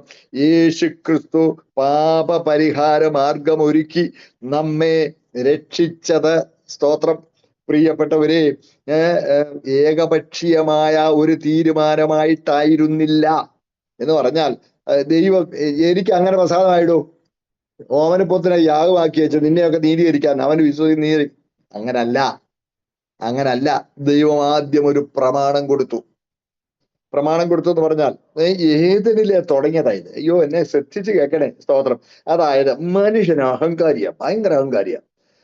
ഏതിനിൽ പാപം ചെയ്ത് കഴിഞ്ഞപ്പോൾ പ്രകടമായി ഉണ്ടായ അധപ്പതനം എന്ന് പറയുന്നത് തേജസ് നഷ്ടപ്പെട്ടു, നിർവാണികളായി, നഗ്നരായി. നോക്കണേ, പെട്ടെന്ന് അവർക്ക് ചെയ്യാമായിരുന്ന ഒരു കാര്യമുണ്ട്. എന്താ ചെയ്യാമായിരുന്ന കാര്യം? അയ്യോ ദൈവമേ, ഞങ്ങൾ വഞ്ചിക്കപ്പെട്ടു പോയി, അങ്ങനെ പറഞ്ഞാണ് ഞങ്ങൾ മരിക്കുമെന്ന്. അയ്യോ, അബദ്ധം വന്നു, ഞങ്ങൾ തേജസ് പോയി, ഇനി എന്താണാവോ സംഭവിക്കാൻ പോകുന്നത്? കർത്താവേ, ഞങ്ങളോട് കരുണ തോന്നണേ എന്ന് അവർ നിലവിളിച്ചിരുന്നെങ്കിൽ ദൈവം അവരുടെ നിലവിളി കേട്ട് അവരെ സഹായിപ്പാൻ എഴുന്നള്ളുമായിരുന്നു എന്ന് ഞാൻ വിശ്വസിക്കുന്നു. പക്ഷെ അവരെന്ത് ചെയ്തു? മിണ്ടണ്ട, നമ്മുടെ പ്രശ്നം നമ്മൾ കൈകാര്യം ചെയ്തേക്കാം. നോക്കണേ, they did not take God into confidence. ദൈവത്തെ അവർ അംഗീകരിച്ച, ദൈവത്തിന്റെ നന്മയെ അവർ അംഗീകരിച്ചില്ല, ദൈവത്തിന്റെ സ്നേഹത്തെ അവർ അംഗീകരിച്ചില്ല. സ്തോത്രം. ആദ്യ പാപത്തിലെ 3 ചുവട് തന്നെ ദൈവസ്നേഹം സംശയിച്ച് ദൈവത്തിന്റെ വാക്കുകളെ അവിശ്വസിച്ച് ദൈവകൽപ്പന ലംഘിക്കുകയായിരുന്നു. സ്തോത്രം. പ്രിയ ദൈവമക്കളെ, എന്ന് പറഞ്ഞാൽ ഈ ആദ്യ പാപം എന്ന് പറയുന്നത്, അത് നമ്മൾ വിചാരിക്കരുത് ആ ഒരു പഴം പറിച്ച് തിന്നുപോയി എന്നുള്ളതാണ് പാപം എന്ന് നമ്മൾ വിചാരിക്കരുത്. പഴം പറിച്ച് തിന്നത് ആ പാപം അവസ്ഥയുടെ പ്രകടനമാണ്. ഈ പാപം എന്ന് പറയുന്നത് അധപ്പതിച്ച ആത്മീയ ആന്തരിക അവസ്ഥയാണ്, പ്രവൃത്തിയിൽ ഒതുങ്ങുന്നതല്ല. അതുകൊണ്ട് ഈ ആദ്യ പാപം എന്താണെന്നുള്ളത് നിങ്ങളുടെ മനസ്സിലുണ്ടായിരിക്കണം. ഞാൻ വേഗം ഒന്ന് പറയാം, എന്റെ കൂടെ വരണേ നിങ്ങള്. സ്തോത്രം. പ്രിയപ്പെട്ടവരെ, ഉൽപ്പത്തി പുസ്തകം 3-ാം അധ്യായത്തിൽ നമ്മൾ അതിന്റെ വിവരണം കാണുന്നു. പാമ്പ് വന്ന് ഹവ്വ അമ്മച്ചിയോട്, തോട്ടത്തിലെ ഏതെങ്കിലും വൃക്ഷത്തിന്റെ ഫലം തിന്നരുത് ദൈവം വാസ്തവമായി കൽപ്പിച്ചിട്ടുണ്ടോ? ഞങ്ങൾക്ക് എന്ത് വേണേലും തിന്നാം, പക്ഷേ മരിക്കാതിരിക്കേണ്ട നടുവിൽ വൃക്ഷത്തിന്റെ ഫലം തിന്നരുത്, തൊടുകയും അരുത്, തുടരും ദൈവം പറഞ്ഞിട്ടില്ലായിരുന്നു കേട്ടോ. അവള് കൂട്ടിച്ചേർത്ത തൊടുകയും അരുത് എന്ന് പറഞ്ഞിട്ടുണ്ടെന്നോട്. അങ്ങനെ പിശാച് പാമ്പിലൂടെ സംസാരിക്കുക, നിങ്ങൾ മരിക്കയില്ല നിശ്ചയം, പിന്നെ ഇത് തിന്നുന്ന നാളിൽ നിങ്ങൾ നന്മതിന്മകളെ അറിയുന്നവരായി ദൈവത്തെ പോലെ ആകുമെന്ന് ദൈവം അറിയുന്നു. ദൈവത്തിനറിയാം നിങ്ങൾ തിന്നാൽ ദൈവത്തെ പോലെ ആകുമെന്ന്. കണ്ടോ കണ്ടോ കണ്ടോ. നല്ല ഇത് ഇയാഗോസ്റ്റ് ആയിരുന്നു പറയും. എന്ന് പറഞ്ഞാൽ ചില ആളുകൾ നമ്മൾ സംസാരിക്കുമ്പോൾ നമ്മുടെ കണ്ണി നോക്കി സംസാരിക്കില്ല. കറങ്ങുന്ന ഫാനേലോ ഇങ്ങനെ സീലിങ്ങേലോ തെങ്ങേലോ കവുങ്ങേലോ ഒക്കെ നോക്കിക്കൊണ്ട് സംസാരിക്കും. എന്ന് പറഞ്ഞാൽ അങ്ങനെയുള്ളവർ സംസാരിക്കുമ്പോൾ അവർ പറയുന്നതിനേക്കാൾ കൂടുതൽ അർത്ഥമാക്കുന്നുണ്ട്. അതിനാ ഇയാഗോസ്റ്റ് ആയിരുന്നാ പറയുന്നത് കേട്ടോ. നോക്കണേ, അങ്ങനെ പാമ്പ് പറയും ദൈവത്തിനറിയാം നിങ്ങൾ ഇരുന്നാൽ ദൈവത്തെ പോലെ ആകുന്നു. അത് കേട്ടോ, അതാന്ന് പറ. ഞാൻ പലപ്പോഴും ഓർത്തിട്ടുണ്ട് എന്താ ഈ ഒരെണ്ണം. എന്നിട്ട് അവള് നോക്കി പുരുഷന്മാര് തിന്നാൻ നല്ലതും കാണുവാൻ ഭംഗിയുള്ളതും ജ്ഞാനം പ്രാപിക്കാൻ ഇത് തിന്നാ ദൈവത്തെ പോലെ ആവും, ദൈവത്തെ പോലെ ആവും. വെറുതെ അല്ല ദൈവം നിഷേധിച്ചിരിക്കുന്നത്. കൊള്ളാം, ദൈവം ഞങ്ങളെ സ്നേഹിക്കുന്നുണ്ട്, അതുകൊണ്ടല്ലേ ഒന്ന് ഞങ്ങളെ ഇങ്ങനെ സൃഷ്ടിച്ചത്. പക്ഷേ ഞങ്ങൾ അവരെ തുല്യരാകാൻ അനുവദിക്കുമാർ അത്രയും സ്നേഹിക്കുന്നില്ല. സ്തോത്രം. ഒന്നാമത്തെ പടി ദൈവത്തിന്റെ സ്നേഹം സംശയിച്ചു. സ്തോത്രം. ദൈവത്തെ പോലെ ആകാൻ ദൈവം അനുവദിക്കില്ല, അത്രേ ഞങ്ങളെ സ്നേഹിക്കുന്നുള്ളൂ. സ്നേഹത്തെ സംശയിച്ചു. രണ്ടാം പടി സ്നേഹം സംശയിച്ചാൽ പിന്നെ വാക്കുകളെ അവിശ്വസിക്കും. രണ്ടാം പടി ദൈവത്തിന്റെ വാക്കുകളെ അവിശ്വസിച്ചു. മൂന്നാമത്തെ പടി ദൈവത്തിന്റെ കൽപ്പന ലംഘിച്ചു. ഈ 3 ചുവടുകളാണ് പാപത്തിലേക്ക് എടുത്തത്. ചിലർ ചോദിക്കാറുണ്ട്, പിന്നെ മാലാഖ കൊണ്ട് അവിടെ നിർത്തിയില്ലേ? അപ്പൊ ഇവര് പറിക്കാൻ നേരത്തെ ഒരു മാലാഖ അവിടെ നിർത്തിയാ പോരായിരുന്നോ? അത് പറിക്കുകയില്ലായിരുന്നല്ലോ എന്ന് ചിലർ ചോദിക്കാറുണ്ട്. ശ്രദ്ധിച്ചേ, അല്ല, ഇവളിത് ദൈവത്തിന്റെ സ്നേഹം സംശയിച്ച് ദൈവത്തിന്റെ വാക്കുകളെ ആവശ്യം ദൈവകൽപ്പന ലംഘിച്ച് എനിക്ക് എന്റെ ഭർത്താവിന് ദൈവത്തെ പോലാണ്, ദൈവത്തെ പോലാണ്, ദൈവത്തെ പോലാണ്. കൂട്ടുകാരൻ വന്ന് പറഞ്ഞു നന്നായി, ദൈവം എന്നാലും ഇത് പറിച്ച് ഞങ്ങൾ ദൈവത്തെ പോലാകും നമ്മള് എന്ന് ആ ഒരു ആവേശത്തോടെ കൊണ്ട് കൈ നീട്ടി പറിക്കാൻ ചെന്നു. തൊട്ടില്ലാതെ വന്നപ്പോ പൊങ്ങുമാറാക്കിയിരിക്കട്ടെ ദൈവം. പെരുവരിൽ ഊന്നി എത്തി. അപ്പോൾ ഇവിടെ എത്രയും നല്ലോടിയെന്നോ അത്രയും നമുക്ക് പൊങ്ങിപ്പോയത് വിചാരിക്കുക. ഒരു കല്ലുരുട്ടി കൊണ്ടുവന്ന കല്ലിന്മേൽ കയറി നിന്ന് പിന്നെയും എത്തിയപ്പോൾ പിന്നെയും ഇവിടെ എത്രയും ഉയർന്നിയെന്നോ അത്രയും പൊങ്ങിപ്പോയത് സങ്കല്പിക്കുക. കുറെ പരിശ്രമിച്ചിട്ടും പറിക്കാൻ ഒത്തില്ല.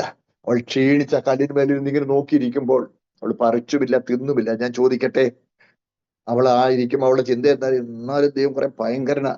കൂട്ടുകാരൻ വന്ന് വിവരം പറഞ്ഞു തന്നിട്ട് ഞങ്ങൾ എന്നും അടിമകളായി കിടക്കണമെന്ന് അവനെ തുല്യരാകാൻ അനുവദിക്കില്ല. ഇപ്പൊ അങ്ങോട്ട് സമ്മതിക്കുന്നില്ല. കണ്ടോ, അവൾ അങ്ങനെ ചിന്തിച്ചുകൊണ്ട് അവിടെ ഇരിക്കുമ്പോൾ അവളത് പറിച്ചുമില്ല, തിന്നുമില്ല. എങ്കിലും അവൾ പാപിയായി, ആന്തരികമായി അവൾ പാപിയായി. ഇതാണ് പാപം, ആന്തരികമാണ്. ആ അവസ്ഥയിൽ ഇവളായത് കൊണ്ട് നോക്കണേ, ആദമോ അതിന്റെ കൂടെ കൂടി. അതുകൊണ്ട് ദൈവത്തെ കോൺഫിഡൻസിലെടുക്കാൻ അവർക്ക് കഴിഞ്ഞില്ല. ഞങ്ങളുടെ പ്രശ്നം ഞങ്ങൾ കൈകാര്യം ചെയ്തോളാമെന്ന മട്ടിൽ ഇവർ അത്തിരിയും കൊണ്ട് അരയാടെ ഉണ്ടാക്കുക. ശ്രദ്ധിക്കണേ. സ്തോത്രം. നോക്കുക, എന്റെ കാര്യം ഞാൻ ചെയ്തോളാം. ഇതല്ലേ മനുഷ്യൻ പറയുന്നത്? അന്ന് മുതൽ ഇന്ന് വരെയും ഇതല്ലേ മനുഷ്യൻ ചെയ്തുകൊണ്ടിരിക്കുന്നത്. ഞാൻ ചെയ്തോളാം, ഞാൻ പാപപരിഹാരം നേടിക്കോളാം എന്ന് പറഞ്ഞുകൊണ്ടിരിക്കുന്ന മനുഷ്യനോട് ദൈവം എന്നാ നീ ചെയ്തോ എന്ന് പറഞ്ഞ് ഇത് ചെയ്യുന്നവൻ ഇതിനാൽ ജീവിക്കുമെന്ന് തലക്കെട്ടിട്ടു. അതാണ് ലേവ്യ പുസ്തകം 18-ാം അധ്യായം 5-ാം വാക്യം വായിക്കുമ്പോൾ, ആകയാൽ എന്റെ ചട്ടങ്ങളും ന്യായങ്ങളും നിങ്ങൾ പ്രമാണിക്കണം, അവയെ ചെയ്യുന്ന മനുഷ്യൻ അവയാൽ ജീവിക്കും, ഞാൻ യഹോവയാകുന്നു. ഇത് ചെയ്യുന്ന മനുഷ്യൻ ഇതിനാൽ ജീവിക്കും എന്ന് തലക്കെട്ടിട്ട് 10 കൽപ്പനകളും യാഗങ്ങളും അനുബന്ധ അർപ്പണങ്ങളും ഭക്ഷ്യ നിയമങ്ങളും വസ്ത്രധാരണത്തിന്റെ നിയമങ്ങളും വ്യക്തിപരമായ ജീവിതത്തിന്റെ ചട്ടങ്ങളും എന്ന് വേണ്ട എല്ലാം നമ്പരിട്ട് എഴുതി. ഏതാ? ന്യായപ്രമാണം. നമ്പരിട്ടെഴുതി പ്രവർത്തിച്ച് പാപപരിഹാരം പ്രാപിക്കുവാൻ കച്ചകെട്ടി ഇറങ്ങിയ മനുഷ്യന് ഇതാ ചെയ്യേണ്ടത്, ചെയ്തോ എന്ന് പറഞ്ഞ് ഏൽപ്പിച്ചു കൊടുത്തു. ഇതാ ചെയ്യേണ്ടത്, നീ ചെയ്തോ എന്ന് പറഞ്ഞ് അവന് ഏൽപ്പിച്ചു കൊടുത്ത പാപപരിഹാരത്തിന് നിയമിക്കപ്പെട്ട ദൈവപ്രമാണത്തിന്റെ രൂപരേഖയാണ് പഴയ നിയമത്തിലെ ന്യായപ്രമാണം. സ്തോത്രം. കേൾക്കുന്നുണ്ടോ? അതാണ് വാക്യം ഒന്നുകൂടി ഉദ്ധരിച്ചു. റോമാലേഖനം 8-ാം അധ്യായത്തിൽ നമ്മൾ വായിക്കുന്നത്, ജഡത്താലുള്ള ബലഹീനത നിമിത്തം ന്യായപ്രമാണത്തിന് കഴിയാഞ്ഞതിനെ സാധിപ്പാൻ ജഡത്താലുള്ള മനുഷ്യൻ ജഡത്തിൽ ബലഹീനനായതിനാൽ ന്യായപ്രമാണം നിവർത്തിച്ചു പാപരിഹാരം പ്രാപിക്കുവാൻ മനുഷ്യന് കഴിയാതെ പോയതിനാൽ. സ്തോത്രം. നോക്കണേ, ദൈവം തന്റെ പുത്രനെ പാപജനത്തിന് സാദൃശ്യത്തിന് പാപനിമിത്തം അയച്ചു. അപ്പോൾ പാപപരിഹാരത്തിന് ദൈവം നിയമിച്ചു കൊടുത്ത പ്രമാണങ്ങളുടെ ആകത്തുക രൂപരേഖയായ ന്യായപ്രമാണം അത് നിവർത്തിക്കുവാൻ ദൈവം മനുഷ്യവർഗത്തിലേക്ക് മിടുക്കന്മാരെ യഹൂദനെ തെരഞ്ഞെടുത്ത് അവിടെ കൈ കൊടുത്തു. സ്തോത്രം. നോക്കണേ, ആ മനുഷ്യവർഗത്തിലേക്ക് മിടുക്കന്മാർ അവർ തന്നെയാണ്. അതിനെക്കുറിച്ച് പറഞ്ഞാൽ തിരിച്ചു പറയാം. അതായത് മനുഷ്യവർഗത്തിലേക്ക് മിടുക്കന്മാരാക്കി അവരെ അങ്ങനെ ആക്കിയിട്ട് ഇത് അവരുടെ കൈ കൊടുക്കുകയായിരുന്നു. അവരങ്ങനെ മിടുക്കന്മാരായത് എങ്ങനെയാണെന്നറിയാമോ? ആക്കിയത് എങ്ങനെയാണെന്നറിയാമോ? അവരുടെ പിതാക്കന്മാർക്ക് മരുഭൂമിയിൽ മന്ന തിന്നാൻ കൊടുത്തു. അതാണ് നമ്മൾ വായിക്കുന്നത്. മീൻസ് ആവർത്തന പുസ്തകം അതിന്റെ 8-ാം അധ്യായത്തിന് 16-ാം വാക്യം വായിക്കുമ്പോൾ, നിന്നെ താഴ്ത്തി പരീക്ഷിച്ച് പിൻകാലത്ത് നിനക്ക് നന്മ ചെയ്യേണ്ടതിന് മരുഭൂമിയിൽ നിന്റെ പിതാക്കന്മാർ അറിയാത്ത മന്ന കൊണ്ട് പോഷിപ്പിക്കുകയും ചെയ്തു. പിൽക്കാലത്ത് നിനക്ക് നന്മ ചെയ്യേണ്ടതിന് നിന്റെ പിതാക്കന്മാർക്ക് എന്തോ കൊടുത്തു? മന്ന കൊടുത്തു. ആ പിതാക്കന്മാർ മന്ന സ്വർഗീയ ഭക്ഷണം ഭക്ഷിച്ചതിന്റെ ഫലമാണ് പ്രിയപ്പെട്ടവരെ, സ്തോത്രം, അവര് സമർത്ഥന്മാരായത്, മിടുമിടുക്കന്മാരായത്. ആ മിടുമിടുക്കന്മാരായവരുടെ കയ്യിലാണ് ഇത് അങ്ങോട്ട് കൊടുത്തത് ചെയ്യാൻ. എന്നിട്ട് അത് ചെയ്യാനുള്ള പ്രോത്സാഹനം കൊടുത്തു. അത് ചെയ്യുമ്പോൾ അവർക്ക് ഉയർച്ച കൊടുത്തു, തെറ്റിക്കുമ്പോൾ ശിക്ഷ കൊടുത്തു. അതാണ് പഴയ നിയമത്തിലെ ഭൗമിക നന്മകളുടെ വാഗ്ദത്തങ്ങൾ ന്യായപ്രമാണം നിവർത്തിക്കാനുള്ള പ്രോത്സാഹനമായിരുന്നു. അതുകൊണ്ടാണ് അത് പുതിയ നിയമത്തിൽ ആവർത്തിക്കാത്തത്. പുതിയ നിയമത്തിലെ ദൈവിക വാഗ്ദത്തം എന്താണ്? നിത്യജീവന വാഗ്ദത്തം, പ്രധാന വാഗ്ദത്തം. പിന്നെ ഭൗമിക നന്മകൾ എന്താ? ഭൗമികമായ കാര്യത്തെക്കുറിച്ച് എന്താ വാഗ്ദത്തം? ഭൗമികമായ കാര്യത്തെക്കുറിച്ചുള്ള വാഗ്ദത്തം എന്ന് പറയുന്നത് ജീവനും ഭക്തിക്കും വേണ്ടതൊക്കെ തരുന്നതാണ്. അതാണ് നമ്മൾ 105-ാം സങ്കീർത്തനം 44-45 വാക്യങ്ങൾ വായിക്കുമ്പോൾ, അവർ തന്റെ ചട്ടങ്ങളെ പ്രമാണിക്കുകയും തന്റെ ന്യായപ്രമാണങ്ങളെ ആചരിക്കുകയും ചെയ്യേണ്ടതിന് അവൻ ജാതീയ ദേശങ്ങളെ അവർക്ക് കൊടുത്തു. അവർ വംശങ്ങളെ അധ്വാന ബലം കൈവശമാക്കുകയും ചെയ്തു. യഹോവയെ സ്തുതിപ്പീൻ. പ്രിയ ദൈവമക്കളെ, സ്തോത്രം. ദൈവം ജാതികളുടെ ദേശങ്ങളെ ഇവർക്ക് അവകാശമാക്കി കൊടുത്തത്, വംശങ്ങളെ അധ്വാനബലം അവർക്ക് എടുത്തു കൊടുത്തത് എന്തിനാ? അവൻ തന്റെ ചട്ടങ്ങളെ പ്രമാണിക്കുകയും തന്റെ കൽപ്പനകളെ ആചരിക്കുകയും ചെയ്യേണ്ടതിനാണ്. സ്തോത്രം. അതിനാണ് ആ ചട്ടങ്ങളും പ്രമാണങ്ങളും ആചരിക്കുവാനുള്ള പ്രോത്സാഹനമായിട്ടാണ് ഭൗമിക നന്മകൾ അവർക്ക് കൊടുത്തത്. അതുകൊണ്ടാണ് പുതിയ നിയമത്തിൽ അത് ആവർത്തിച്ചിട്ടില്ല. ഇതെല്ലാം ചെയ്തു പ്രവാചകന്മാരെ പുറകെ അയച്ചത് ആചരിക്കേണ്ടതിന്റെ ആവശ്യകതയെ ഓർമ്മിപ്പിച്ചിട്ടും ഒരു യുഗം മുഴുവൻ, നൂറ്റാണ്ടുകൾ നീണ്ടു നിന്ന ന്യായപ്രമാണ യുഗം മുഴുവൻ കിട്ടിയിട്ടും അവർക്കത് പ്രമാണിക്കുവാൻ കഴിഞ്ഞില്ല. അവർ പരാജയപ്പെട്ടു. ജഡത്താലുള്ള ബലഹീന നിമിത്തം അവർക്ക് കഴിയാതെ അവർ പരാജയപ്പെട്ടു നിൽക്കുമ്പോൾ, സ്തോത്രം, യേശുക്രിസ്തു ആ ന്യായപ്രമാണത്തിന് കീഴേ ജനിച്ചു. ഗലാത്യർ 4:4. എന്നാൽ കാലസമ്പൂർണ്ണം വന്നപ്പോൾ ദൈവത്തിന്റെ പുത്രനെ സ്ത്രീയിൽ നിന്ന് ജനിച്ചവനായ ന്യായപ്രമാണത്തിന് കീഴേ ജനിച്ചവനായി നിയോഗിച്ചയച്ചു. സ്തോത്രം. ന്യായപ്രമാണത്തിന് കീഴേ കർത്താവ് ജനിച്ചു. ആ കർത്താവ് ജനിച്ച് എന്തിനാ വന്നത്? കർത്താവ് തന്നെ പറഞ്ഞു, മത്തായിയുടെ സുവിശേഷം 5:17, ഞാൻ ന്യായപ്രമാണത്തെയോ പ്രവാചകന്മാരെയോ നീക്കേണ്ടതിന് വന്നു നീക്കുവാനല്ല, നിവർത്തിപ്പാൻ അത്രേ ഞാൻ വന്നത്. ന്യായപ്രമാണം നിവർത്തിക്കാനാണ് കർത്താവ് വന്നത്. എന്തിനാ?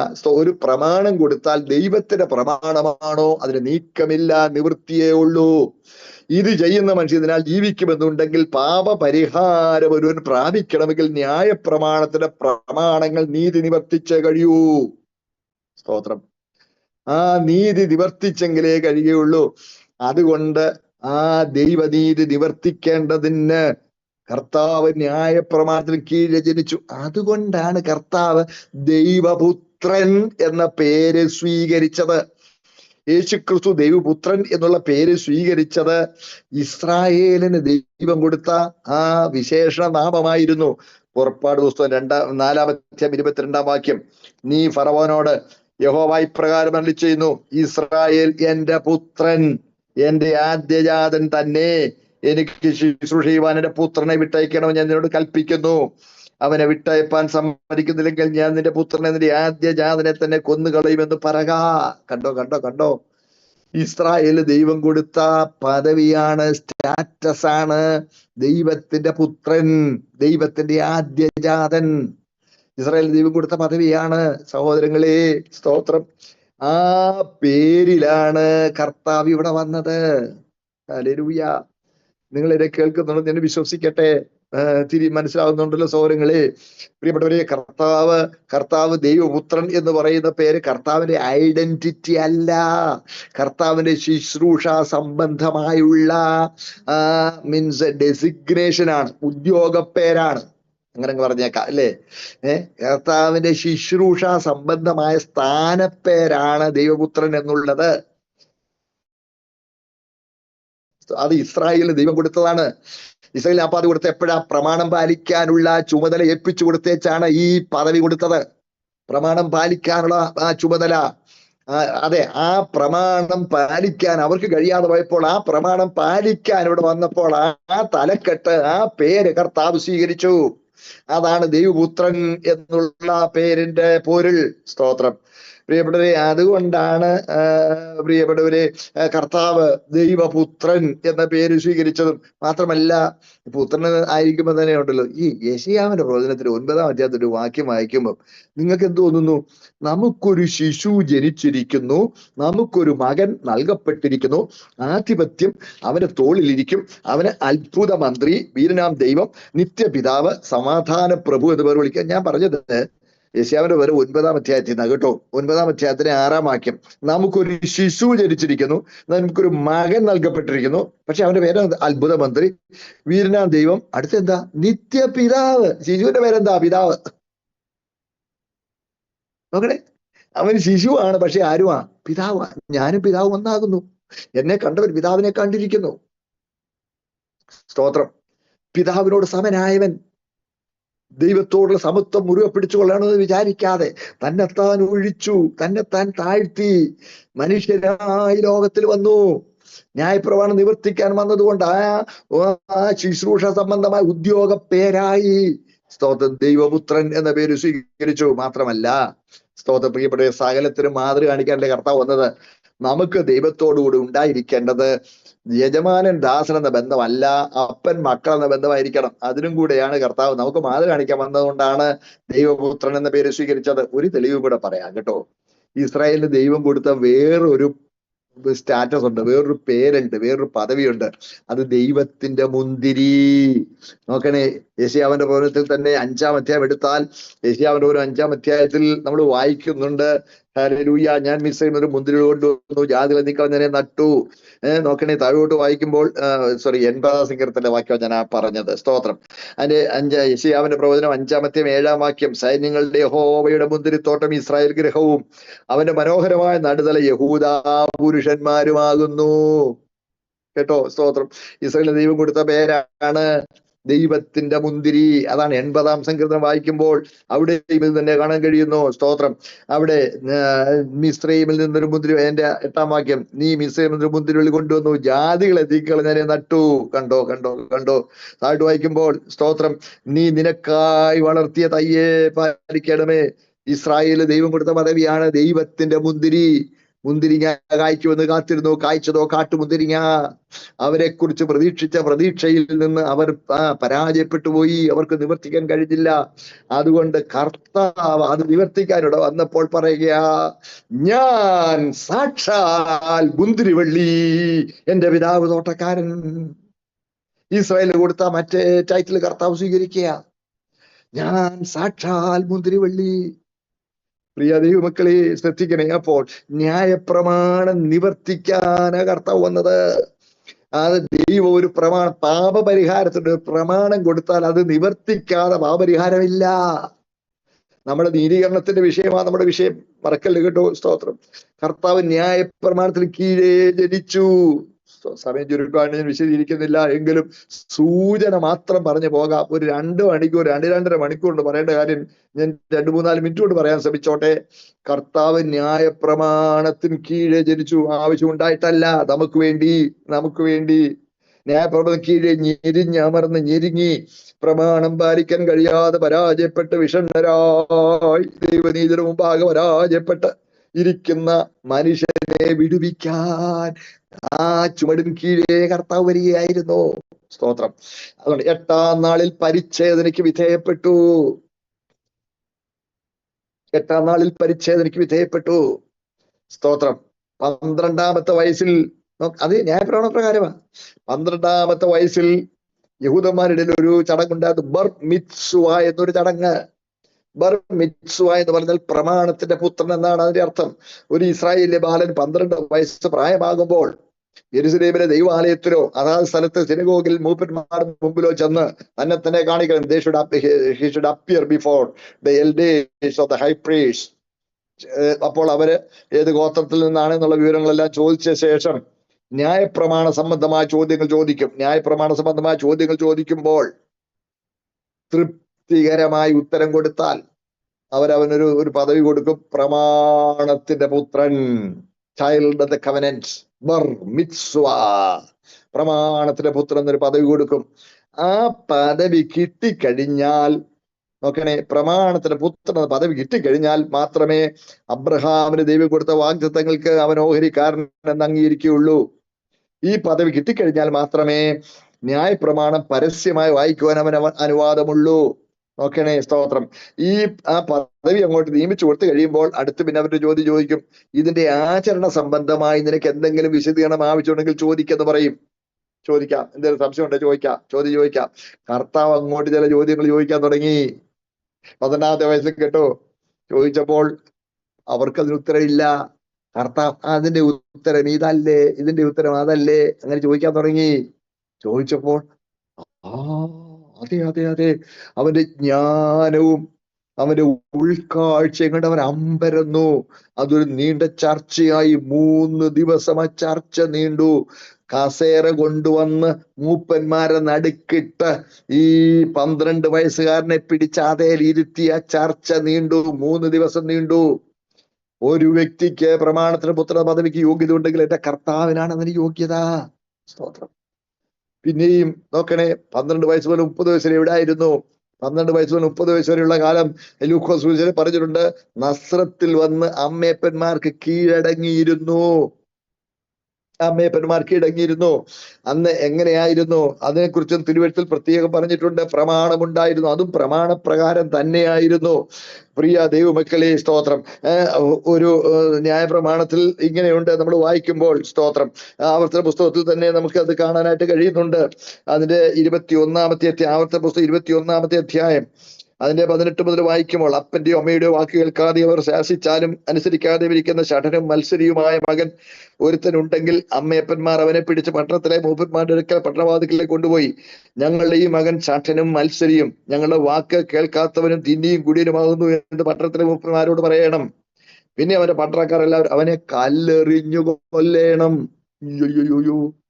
കേട്ടോ, 12 വയസ്സ് കഴിഞ്ഞാൽ അമ്മയപ്പന്മാരുടെ വാക്ക് കേട്ട് ഒരു കൈത്തൊഴിൽ പഠിച്ച് അവന്റെ ഉപജീവനം നേടണം. അത് പ്രമാണമായിരുന്നു. അല്ല, അതിന് കൂട്ടാക്കാത്തവരെ പിടിച്ചുകൊണ്ട് പട്ടണത്തിലെ മൂപ്പന്മാരുടെ അടുത്തുകൊണ്ട് കല്ലെറിഞ്ഞു കൊല്ലണമെന്നായിരുന്നു. പ്രിയ ദൈവം, അതുകൊണ്ടാണ് കപ്പൽ ഉടമയുടെ മകനായിരുന്നു പൗലോസ്. ശൗൽ കപ്പലുടമയുടെ വലിയ ധനോഢ്യനായിരുന്നെങ്കിലും ഒരു കൈത്തൊഴിൽ പഠിച്ചിരുന്നു. തിയററ്റിക്കൽ എഡ്യൂക്കേഷൻ എത്ര ഡിഗ്രി എടുത്താലും പോരാ, ഒരു കൈത്തൊഴിൽ പഠിക്കണമായിരുന്നു, കൂടാരപ്പണി. പ്രിയപ്പെട്ടവരെ, അങ്ങനെ കർത്താവ് നസ്രത്തിലെ തച്ചശാലയിൽ തച്ചനായി ജോലി ചെയ്ത കൊച്ചു കുടുംബത്തെ പരിപാലിച്ചു പോന്നു. നമുക്കറിയാം, കർത്താവിന്റെ പരശുശ്രൂഷയ്ക്ക് ഇറങ്ങുന്നതിന് മുമ്പേ യോസഫ് മരിച്ചുപോയി എന്ന് ന്യായമായി നമുക്ക് തിരുവെഴുത്തിലെ പരാമർശങ്ങളിൽ നിന്നും മനസ്സിലാക്കാം. ക്രിസ്തീയ പാരമ്പര്യത്തിലും അങ്ങനെ തന്നെ നമുക്ക് മനസ്സിലാക്കാൻ കഴിയുന്നുണ്ട്. അതുകൊണ്ട് നോക്കണേ, യേശുവിനെ പ്രസവിച്ച ശേഷം, യേശു ജനിച്ച ശേഷം മറിയയിൽ യോസഫിന് മക്കളുണ്ടായി. യാക്കോബ്, യോസഫ്, യൂദാ, ശീമോൻ, 4 പേരുടെ പേരുണ്ട്. ആ മക്കളുടെ പേര് സഹോദരിമാർ എന്ന് പറഞ്ഞിരിക്കുന്നത് കൊണ്ട് 2 പേരെന്ന് കൂട്ടാ. നോക്കണേ, അപ്പൊ കുറഞ്ഞത് 6 മക്കൾ യേശുവിന്റെ എഴുത്തുകളായിട്ട് അവിടെ ഉണ്ട്. പിന്നെ മറിയ, അപ്പം 6-ഉം മറിയ വന്ന് 7-ഉം യേശു വന്ന് 8-ഉം. ആ 8 പേരുടെ സന്ധാരണത്തിന് ആവശ്യമുള്ള വക തച്ചനായി നസ്രത്തിലെ തച്ചശാലയിൽ ജോലി ചെയ്ത് നേടിക്കൊണ്ടാണ് കർത്താവ് 30-ാമത്തെ വയസ്സ് വരെ അവിടെ കഴിഞ്ഞിരുന്നത്. അതുകൊണ്ടാണ് കർത്താവ് ശുശ്രൂഷ, അയ്യോ ഇവൻ തച്ചനല്ലയോ, ഇവൻ നമ്മുടെ ആചാര്യല്ലേ കണ്ടോ. സ്തോത്രം. പ്രിയപ്പെട്ടവരെ, അതും പ്രമാണപ്രകാരം. ഇനി കഠിന വേല ചെയ്യുന്ന ഒരു ലേവ്യൻ 30-ാമത്തെ വയസ്സിൽ ശുശ്രൂഷയ്ക്ക് വേർതിരിക്കപ്പെടും എന്നുള്ള പ്രമാണപ്രകാരം, സ്തോത്രം, കർത്താവ് 30-ാമത്തെ വയസ്സിൽ ശുശ്രൂഷയ്ക്ക് വേർതിരിക്കപ്പെട്ടു. സ്തോത്രം. യോഹന്നാന്റെ കൈക്കീഴിലുള്ള സ്നാനം, അയ്യോ സൗരങ്ങളെ, യോഹന്നാന്റെ കൈക്കീഴിലുള്ള സ്നാനവും ന്യായപ്രമാണത്തിന്റെ പ്രമാണപ്രകാരമായിരുന്നു. അതായത് ന്യായപ്രമാണവും പ്രവാചകന്മാരും യോഹന്നാൻ വരെ, ന്യായപ്രമാണവും പ്രവാചകന്മാരും യോഹന്നാൻ വരെയായിരുന്നു. പ്രിയപ്പെട്ട, അപ്പോൾ മാത്രമല്ല ഞാൻ പറഞ്ഞ വാക്യം ഇതാ, ലൂക്കോസ് സുവിശേഷം 16-ാമത്തെ വാക്യം, ന്യായപ്രമാണത്തിന്റെയും പ്രവാചകന്മാരുടെയും കാലം യോഹന്നാൻ വരെ ആയിരുന്നു. മാത്രമല്ല ന്യായപ്രമാണം ഭാഗമായും വിവിധമായും പ്രവാചകന്മാരിൽ കൊടുത്തു. അപ്പോൾ ന്യായപ്രമാണം ഘട്ടം ഘട്ടമായി കൊടുത്ത കൂട്ടത്തിൽ ഒടുവിലായി ആ കൂട്ടത്തിൽ കൊടുത്തതാണ് യോഹന്നാന്റെ ഉപദേശപ്രകാരമുള്ള മാനസാന്തര സ്നാനം. അത് വെള്ളത്തിൽ സ്നാനം കഴിപ്പിപ്പാൻ എന്നെ അയച്ചവൻ എന്നാണ് കർത്താവിനെ കുറിച്ച്, ദൈവത്തെക്കുറിച്ച് യോഹന്നാൻ പറഞ്ഞിരിക്കുന്നത്. അപ്പോൾ യോഹന്നാൻ ആ ന്യായപ്രമാണ ഘട്ടത്തിന്റെ ഒടുവിലത്തെ കണ്ണിയായി വന്ന പ്രവാചകനായിരുന്നു. ആ പ്രവാചകനിലൂടെ ദൈവം കൊടുത്ത ഉപദേശമാണ് സ്നാനം, മാനസാന്തര സ്നാനം. യോഹന്നാന്റേത് മാനസാന്തര സ്നാനമാണ്. യോഹന്നാൻ മരുഭൂമിയിൽ നിന്ന് വിളിച്ചു പറയും, വിളിച്ചു പറയുമ്പോൾ, പാപികളെ മാനസാന്തരപ്പെടണം, ദൈവകോപം വരുന്നു, വൃക്ഷങ്ങളുടെ മൂട്ടിന് കോടാലി വെച്ചിരിക്കുന്നു, വെട്ടി തീയപ്പോഴും ന്യായവിധിയാ കാണിക്കുന്നത് കേട്ടോ. ഇത് കോതമ്പ് പിന്നെ വീശുമറവന്റെ കയ്യിലുണ്ട്, പേറ്റി അതിന് തീക്കത്തിടും. വീശുമറവന്റെ അവൻ പരിശുദ്ധാത്മാവിന് തീരും സ്നാനം ഏൽപ്പിക്കുന്നവനാ എന്ന് കർത്താവിനെ കുറിച്ച് വിളിച്ചു പറഞ്ഞു. ഇത് കേട്ട് മാനസാന്തരപ്പെട്ട് പലരും വന്നു. മാനസാന്തരപ്പെട്ട് വന്നവർ, സ്തോത്രം, നിങ്ങൾ മാനസാന്തരപ്പെടുന്നെങ്കിൽ ഇറങ്ങി വാ എന്ന് പറഞ്ഞ് യോഹന്നാൻ വെള്ളത്തിലിറങ്ങി നിൽക്കും. വെള്ളത്തിലിറങ്ങി നിൽക്കുമ്പോൾ ഓരോരുത്തർ ഇറങ്ങി ചെല്ലും, ചെയ്ത പാപങ്ങൾ ഏറ്റുപറയും. പാപങ്ങളെ ഏറ്റുപറഞ്ഞുകൊണ്ട് സ്നാനമേറ്റു. നാമങ്ങളൊന്നുമില്ല. എന്റെ പാപം ചെയ്ത് എന്നെ വിട്ടുകളഞ്ഞോ എന്നൊക്കെ ഒരിക്കലുമില്ല. എന്നാ പൊക്കി വിടും. അവിടെ നാമങ്ങളില്ല. അതാണ് മാനസാന്തര സ്നാനം. അങ്ങനെ ജനമല്ലാതെ യേശു അങ്ങോട്ടിറങ്ങി ചെന്നു. ഏറ്റു പറയാൻ പാപമൊന്നുമില്ല എന്നവിടെ ഇങ്ങനെ നിൽക്കുമ്പോ യോഹന്നാൻ മോളോട് നോക്കി. കാര്യം ആരുടെ മേൽ പരിശുദ്ധാത്മ പ്രാവെന്ന് പോലെ ഇറങ്ങുന്ന അവൻ മശിയാണെന്ന് അവൻ അരുളപ്പാടുണ്ട്. അവനെ കണ്ടില്ല, എന്നാലും മനസ്സിലായി മശിയ തന്നെ. ഞാൻ വിചാരിക്കുക, കൈകൂപ്പി ഒരു ചോട് പുറകോട്ട് മാറി തല കുനിച്ചു, ഇല്ല, നിന്നാൽ സ്ഥാനം ഏൽപ്പാൻ എനിക്ക് ആവശ്യമുണ്ട്. യോഹന്നാൻ പറഞ്ഞു, ഇപ്പോൾ യേശു പറഞ്ഞു, യോഹന്നാനോട് യേശു പറഞ്ഞു, ഇപ്പോൾ സമ്മതിക്ക, ഇങ്ങനെ സകല നീതി നിവർത്തിക്കുന്നത് നമുക്ക് ഉചിതം. ന്യായപ്രമാണത്തിൽ ഒടുവിലത്തെ കന്യായി വന്ന യോഹന്നാനിലൂടെ ദൈവം കൊടുത്ത ഉപദേശമായ സ്നാനം, ആ സ്നാനത്തിനും മാനസാന്തരം ആവശ്യമില്ലെങ്കിലും കർത്താവ് ആ വ്യവസ്ഥയ്ക്കും കൂടെ വിധേയപ്പെടാൻ, ആ നീതി നിവർത്തിക്കേണ്ടതിനാണ് യോഹന്നാന്റെ കൈക്കീഴെ സ്നാനമേറ്റത്. സ്തോത്രം. പ്രിയപ്പെട്ടവരെ, യേശുവിന്റെ സ്നാനം മാനസാന്തര സ്നാനമല്ല. യേശുവിന്റെ സ്നാനം ക്രിസ്തീയ സ്നാനമല്ല. യേശുവിന്റെ സ്നാനം യുണീക്കാ, തനിമയാർന്ന സ്നാനം. അതുപോലെ വേറൊന്നുമില്ല. സ്തോത്രം. പ്രിയപ്പെട്ടവരെ, സ്തോത്രം. അപ്പോൾ അതും ന്യായപ്രമാണ പ്രകാരം മരുഭൂമിയിലേക്ക് പോയി 40 ദിവസം അവിടേക്ക് പറഞ്ഞ നേരം പോകും. സൗരങ്ങളെ, അങ്ങനെ ന്യായപ്രമാണം മുഴുവൻ തന്റെ ജീവകാലം മുഴുവൻ നിവർത്തിക്കുക. കർത്താവ് ശബത്തിനെ ലംഘിച്ചില്ല. ശബത്തിന് ഈ ശാസ്ത്രിമാര് കൊടുത്ത ഒത്തിരി ഉപദേശങ്ങളുണ്ട്, ഒത്തിരി ചട്ടങ്ങളുണ്ട്. ആ ചട്ടങ്ങളാണ് ആചരിച്ചില്ല എന്ന് ഇവർ ആക്ഷേപിച്ചത്, അവരെ ആരോപിച്ചത്. പ്രിയപ്പെട്ടവരെ, സ്തോത്രം. അതേ ഉദാഹരണം പറഞ്ഞാൽ, ശബത്തിൽ കർത്താവ് പതിവ് പോലെ സിനഗോഗിൽ പോയി. അത് ന്യായപ്രമാണ പ്രകാരമാണ്. പതിവ് പോലെ പള്ളിയിൽ പോയി. പുതിയ നിയമത്തിൽ എവിടെയൊക്കെ പള്ളി എന്ന് കാണുന്നു അതെല്ലാം മൂലകൃതിയിൽ സിനഗോഗാണ് കേട്ടോ. അപ്പോൾ പതിവ് പോലെ സിനഗോഗിൽ ചെന്നപ്പം ഒരാള് വരണ്ട കൈയുള്ള ഒരുത്തൻ കൈ ചുരുട്ടിയിരിക്കുക, എഴുതിയിരിക്കാൻ പറഞ്ഞു. കൈ ചുരുട്ടി ഇങ്ങനെ ഇരിക്കുക. കർത്താവ് ഉടനെ, ശബത്തിൽ ജീവനെ രക്ഷിക്കുകയോ ജീവനെ നശിപ്പിക്കാതാവുന്ന വിഹിതം. അവര് മിണ്ടാതിരുന്നു. അവരെ ഹൃദയകാഠിന്യ നിമിത്തം കോപത്തോടെ ചുറ്റും നോക്കിയിട്ട് അവരോട് കൈ നീട്ടാൻ പറഞ്ഞു. കൈ നീട്ടിയപ്പോ കൈ നന്നായി, സുഖമായി. ശബത്ത സൗഖ്യമാക്കി. കൊള്ളാം.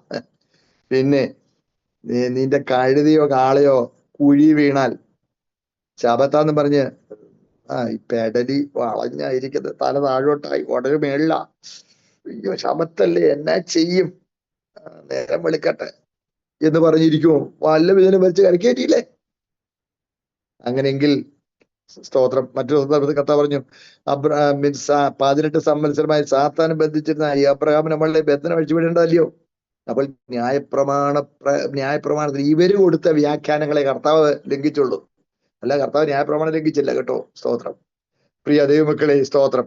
ആ ന്യായപ്രമാണത്തിന്റെ അന്തസത്ത ഉൾക്കൊണ്ടുകൊണ്ട് തന്നെയാണ് കർത്താവ് മുഴുവൻ ജീവിതവും അങ്ങനെയായിരുന്നു. അതാ ഒരിക്കൽ വെല്ലുവിളിച്ച് വലിയ ജനക്കൂട്ടത്തോട് ചോദിച്ചു, നിങ്ങളിൽ ആർ എനിക്ക് പാപത്തെക്കുറിച്ച് ബോധം വരുത്തും? ഒറ്റ വ്യക്തിക്ക് ഒരു വാക്ക് പറയാനില്ലായിരുന്നു. ന്യായപ്രമാണം പൂർണ്ണമായും നിവർത്തിച്ചുകൊണ്ടാണ് എന്റെ കർത്താവ് ജീവിച്ചത്. സ്തോത്രം. ഒടുവിൽ ന്യായപ്രമാണ പ്രകാരം കണ്ണിന് പകരം കണ്ണ്, മുറിവിന് പകരം മുറിവ്, ജീവനു പകരം ജീവൻ എന്നുള്ള ആ വ്യവസ്ഥയെ നിവർത്തിച്ചുകൊണ്ട് കർത്താവ് കാൽവരിയിലെ ക്രൂശിൽ യാഗമായി. ഹല്ലേലൂയ, സ്തോത്രം. ഒടുവിൽ വിളിച്ചു പറഞ്ഞത് സകലവും നിവൃത്തിയായി.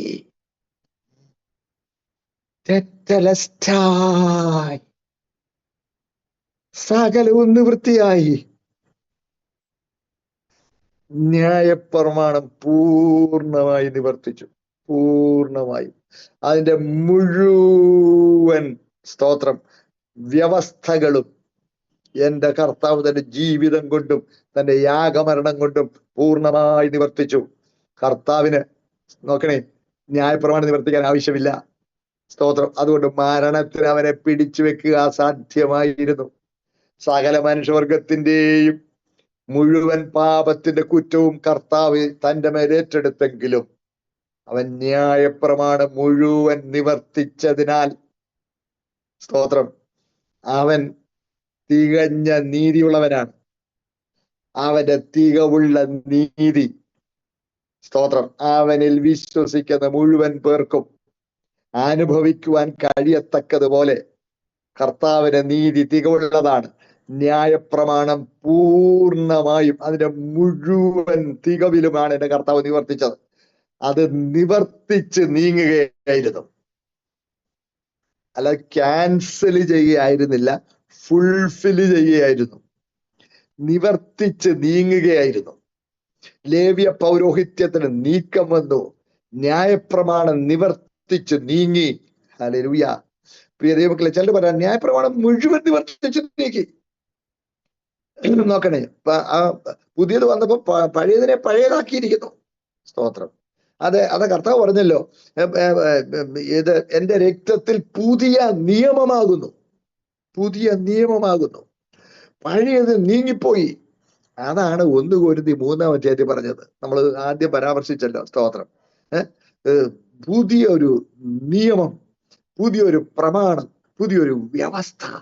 Hallelujah, hallelujah. പുതിയ നീതി ദൈവം ഇവിടെ പുത്രന്റെ യാഗമരണത്താൽ ഇവിടെ സാധിക്കുകയായിരുന്നു. ആ നീതിയിൽ ഓഹരിക്കാരാകുവാൻ ആ മരണത്തിൽ പങ്കാളിയാകണം. ആ മരണത്തിൽ പങ്കാളിയാകുന്നവർക്ക് ആ നീതിയിൽ ഓഹരിക്കാരാകുവാൻ കഴിയും. അതാ നമ്മൾ വായിച്ചത് റോമാലേഖനം 3:25. സ്തോത്രം. പ്രിയമുള്ള ദൈവമക്കളെ, മറന്നു പോര്. റോമാലേഖനം 3-ാം അധ്യായം 25-26 ഞാൻ ഒന്നുകൂടെ വായിക്കാം, നിങ്ങൾ കേട്ടേ. വിശ്വസിക്കുന്നവർക്ക് അവൻ തന്റെ രക്തം മൂലം, രക്തം എന്തിനാ? ജീവൻ രക്തത്തിൽ അടങ്ങിയിരിക്കുന്നു. അതുകൊണ്ട് രക്തം മൂലം പ്രായശ്ചിത്തമായി എന്ന് പറഞ്ഞാൽ യേശുവിന്റെ ജീവൻ നമ്മുടെ ജീവന് പകരം, സ്തോത്രം, മറുവിലയായി നൽകി എന്നാണ് അതിന്റെ അർത്ഥം. നമ്മുടെ ജീവന് പകരം യേശുവിന്റെ ജീവൻ മറുവിലയായി നൽകി. ജീവൻ രക്തത്തിൽ അടങ്ങിയിരിക്കുന്നു. അതാ അവൻ തന്നെ രക്തം മൂലം പ്രായശ്ചിത്തമാകുവാൻ, സ്തോത്രം, ദൈവം അവനെ പരസ്യമായി നിർത്തിയിരിക്കുന്നു. ഹല്ലേലൂയ, സ്തോത്രം. പ്രിയപ്പെട്ടവരെ, ദൈവം തന്റെ പൊറുമയിൽ, കരുണയിൽ മുൻകഴിഞ്ഞ പാപങ്ങളെ ശിക്ഷിക്കാതെ വിടുക നിമിത്തം, സ്തോത്രം. നോക്കണേ, ഇസ്രായേലിനോടൊക്കെ അങ്ങ് ക്ഷമിക്കല്ലായിരുന്നു. അത് ലംഘനത്തിലും അനുസരണക്കേടും തക്ക പ്രതിഫലം അന്നേരം ഒന്നും മുഴുവൻ പേർക്കും, മുഴുവൻ മനുഷ്യകുലത്തിലും കൊടുത്തില്ല. സ്തോത്രം. മുൻകഴിഞ്ഞ പാപങ്ങളെ ശിക്ഷിക്കാതെ വിടുക നിമിത്തം തന്റെ നീതിയെ പ്രദർശിപ്പിപ്പാൻ തന്നെ അങ്ങനെ ചെയ്തത്. ആകയാൽ നോക്കണേ, താൻ നീതിമാനും യേശുവിൽ വിശ്വസിക്കുന്നവനെ നീതീകരിക്കുന്നവനുമാകേണ്ടതിന്, സ്തോത്രം, ഈ കാലം തന്നെ നീതിയെ പ്രദർശിപ്പിപ്പാൻ, 2 പ്രാവശ്യം പറഞ്ഞിരിക്കുന്നു, തന്റെ നീതിയെ പ്രദർശിപ്പിപ്പാൻ, തന്റെ നീതിയെ പ്രദർശിപ്പിപ്പാൻ. ഹല്ലേലൂയ. അതെ, കർത്താവ് തന്റെ നീതിയെ, ദൈവം തന്റെ നീതിയെ പ്രദർശിപ്പിപ്പാൻ. അതുകൊണ്ടാണ് നമ്മുടെ പാപങ്ങൾ നിമിത്തം മരണത്തിന് ഏൽപ്പിച്ചും നമ്മുടെ നീതീകരണത്തിനായി ഉയർപ്പിച്ചും ഇരിക്കുന്നു. പ്രിയപ്പെട്ടവരെ, പാപങ്ങൾക്ക് പരിഹാരം തന്നെ പ്രായശ്ചിത്ത ബലിമരണത്താൽ സാധിച്ചു. സ്തോത്രം. എന്നാൽ പ്രിയപ്പെട്ടവരെ, ആ യേശുക്രിസ്തുവിന്റെ യാഗമരണം തികവുള്ള ദൈവനീതിയായും ദൈവപ്രസാദമുള്ള യാഗമായും പരിശുദ്ധ ദൈവം അംഗീകരിച്ചു എന്നുള്ളതിന്റെ തെളിവാണ് യേശുവിന്റെ ഉയിർത്തെഴുന്നേൽപ്പ്. ഹല്ലേലൂയ. കാരണം മരണത്തിന് അവനെ പിടിച്ചു വെക്കുക അസാധ്യമാണ്. സ്തോത്രം.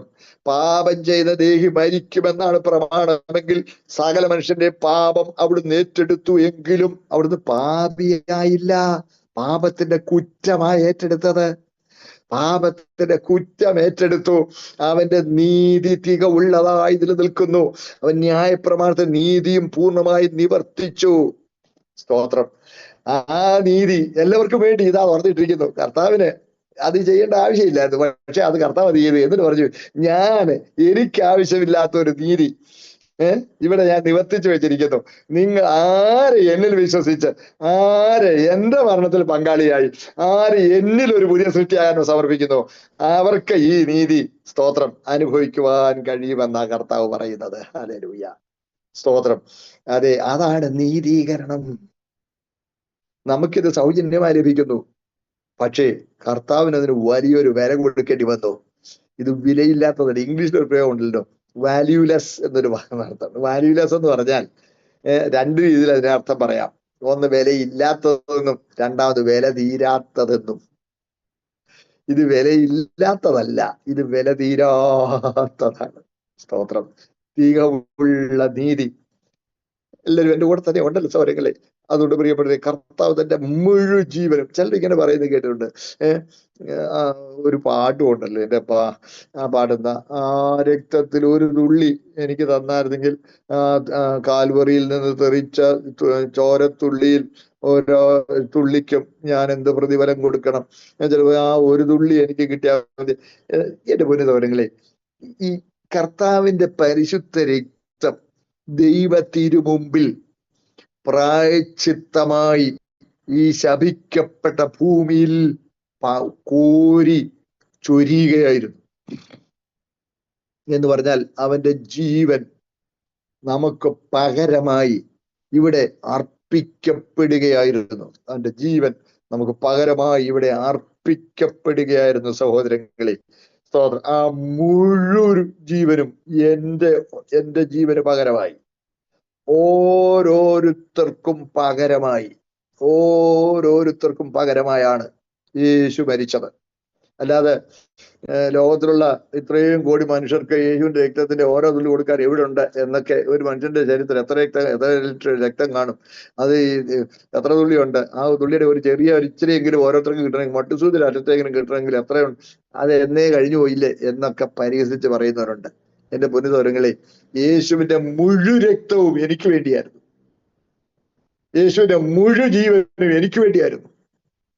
യേശു അവിടുത്തെ ആളത്വത്തിന്റെ മുഴുവൻ പൂർണ്ണതയിലും എനിക്ക് വേണ്ടി മറുപടിയായി നിൽക്കുക. സ്തോത്രം. ഹല്ലേലൂയ. അയ്യോ, എല്ലാവരും എന്റെ കൂടെ തന്നെ ഉണ്ട്. സ്തോത്രം. എന്റെ പ്രിയ സഹോദരങ്ങളെ, ഹല്ലേലൂയ. ഇതാണ് നീതീകരണം. ഇതാണ് യേശുക്രിസ്തു നിവർത്തിച്ച ദൈവനീതി. സ്തോത്രം.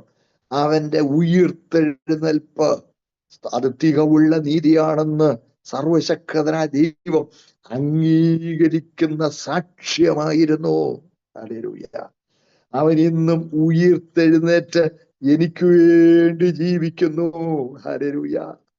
കർത്താവിന്റെ നീതി തികവുള്ള നീതിയാണ്. ആ നീതിയാണ് എൻ്റെ. അതാണ് കൊരിന്ത്യരെ നമ്മൾ വായിക്കുമ്പോൾ അവനാണ് നമ്മുടെ നീതി.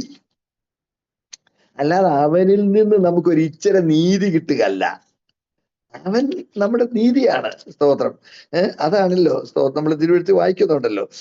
കൊരിന്ത്യർക്കെഴുതിയ 1-ാമത്തെ ലേഖനം, അതിന്റെ 1-ാമത്തെ അധ്യായം, 1-ാമത്തെ അധ്യായത്തിന്റെ 30-ാമത്തെ വാക്യം. നിങ്ങളോ അവനാൽ ക്രിസ്തു യേശുവിൽ ഇരിക്കുന്നു, അവൻ നമുക്ക് ദൈവത്തെങ്കിൽ നിന്ന് ജ്ഞാനവും നീതിയും ശുദ്ധീകരണവും വീണ്ടെടുപ്പുമായി തീർന്നു. അവനിൽ നിന്ന് നമുക്ക് നീതി കിട്ടി, ജ്ഞാനം കിട്ടി, ശുദ്ധീകരണം കിട്ടി, വീണ്ടെടുപ്പ് കിട്ടിയെന്നല്ല. അവൻ ഇതെല്ലാമായി നമുക്ക് വേണ്ടി നിലനിൽക്കുകയാണ്. അല്ലാതെ അവനിൽ നിന്ന് എന്തേലും മേടിച്ചോണ്ടങ്ങ് പോവുകയല്ല. അവനിലായിരുന്നെങ്കിലേ ഇതെല്ലാം അനുഭവിക്കാൻ ഒക്കുള്ളൂ.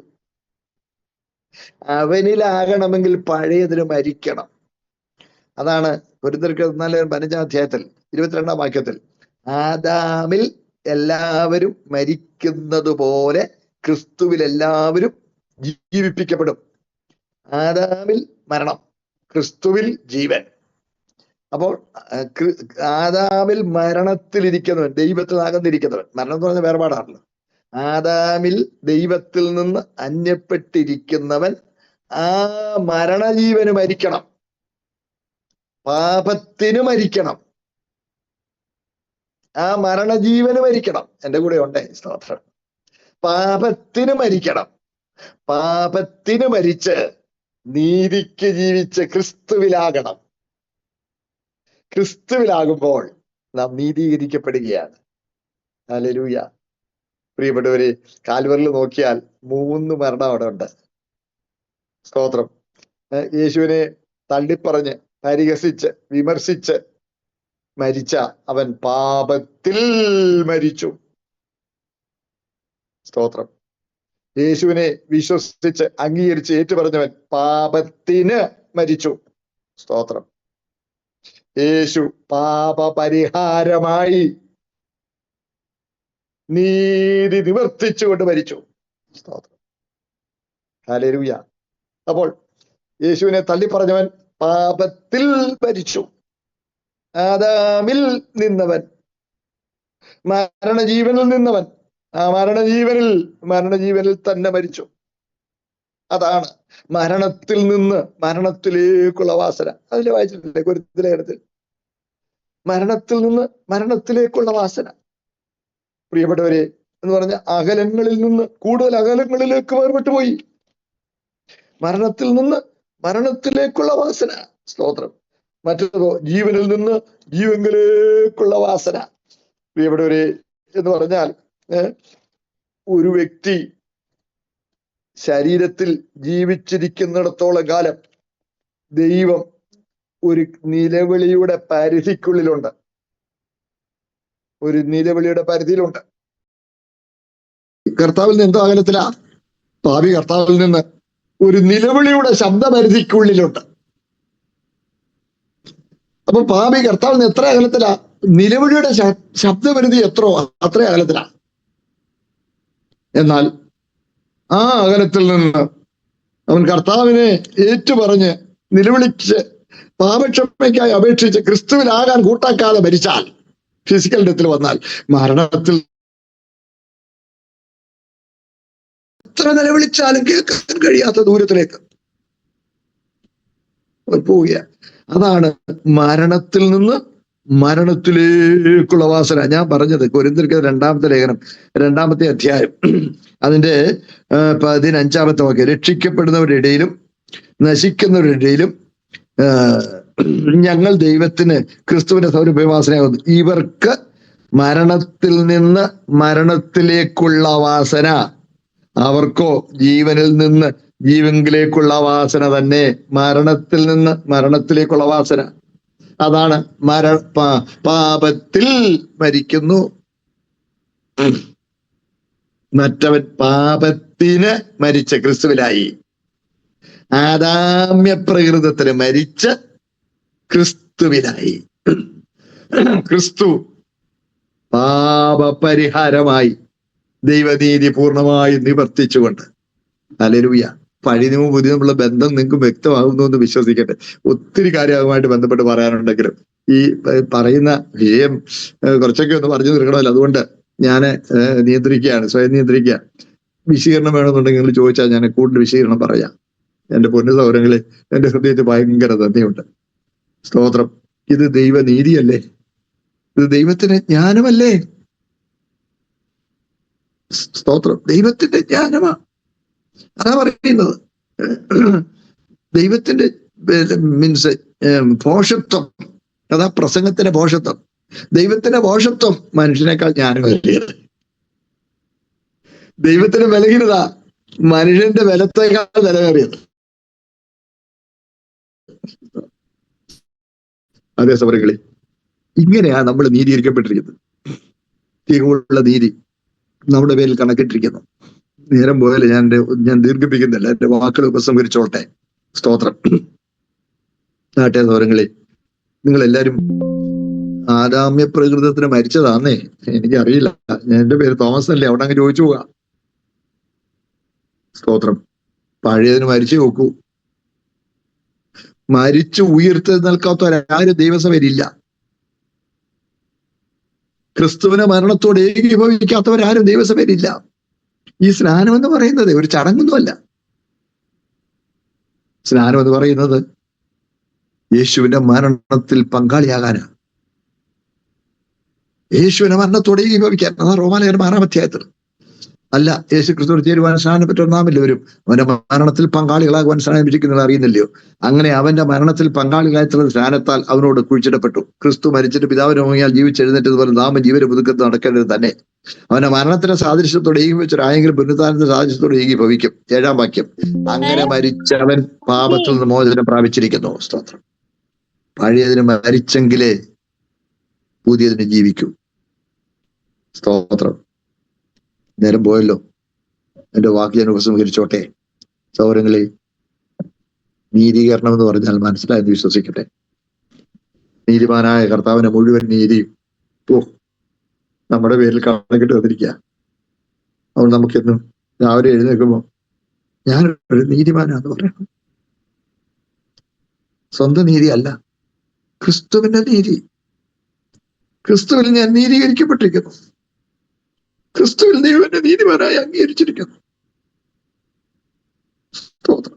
ഒത്തിരി പേര് സ്വയം നീതി കൊണ്ട് നടക്കുമ്പോൾ എനിക്കൊരു നീതിയില്ല. കർത്താവിന്റെ നീതി മുഴുവൻ എന്റെ പേരിൽ തന്നിരിക്കുന്നു. സ്തോത്രം. ഇതിൽ നമുക്ക് ദൈവത്തോടുള്ളവരാകാം. ദൈവം നമ്മെ സഹായിക്കട്ടെ, അനുഗ്രഹിക്കട്ടെ. ഞാൻ പെട്ടെന്നാണ് ഓർക്കുന്നത്, ഒരു കാര്യം ഞാൻ പറയാൻ വിട്ടുപോയി. ഇന്നലെ സ്തുതിയും സ്തോത്രവും, ഹല്ലേലൂയയും സ്തോത്രം എന്നുള്ള വ്യത്യാസത്തെ കുറിച്ച് ഒരു വിശകലനം വേണമെന്ന് എന്നോട് ചോദിച്ചാൽ ഞാൻ വിട്ടുപോയി പറയാൻ. കർത്താവിനെ അടുത്ത ദിവസം ഞാൻ പറയാം.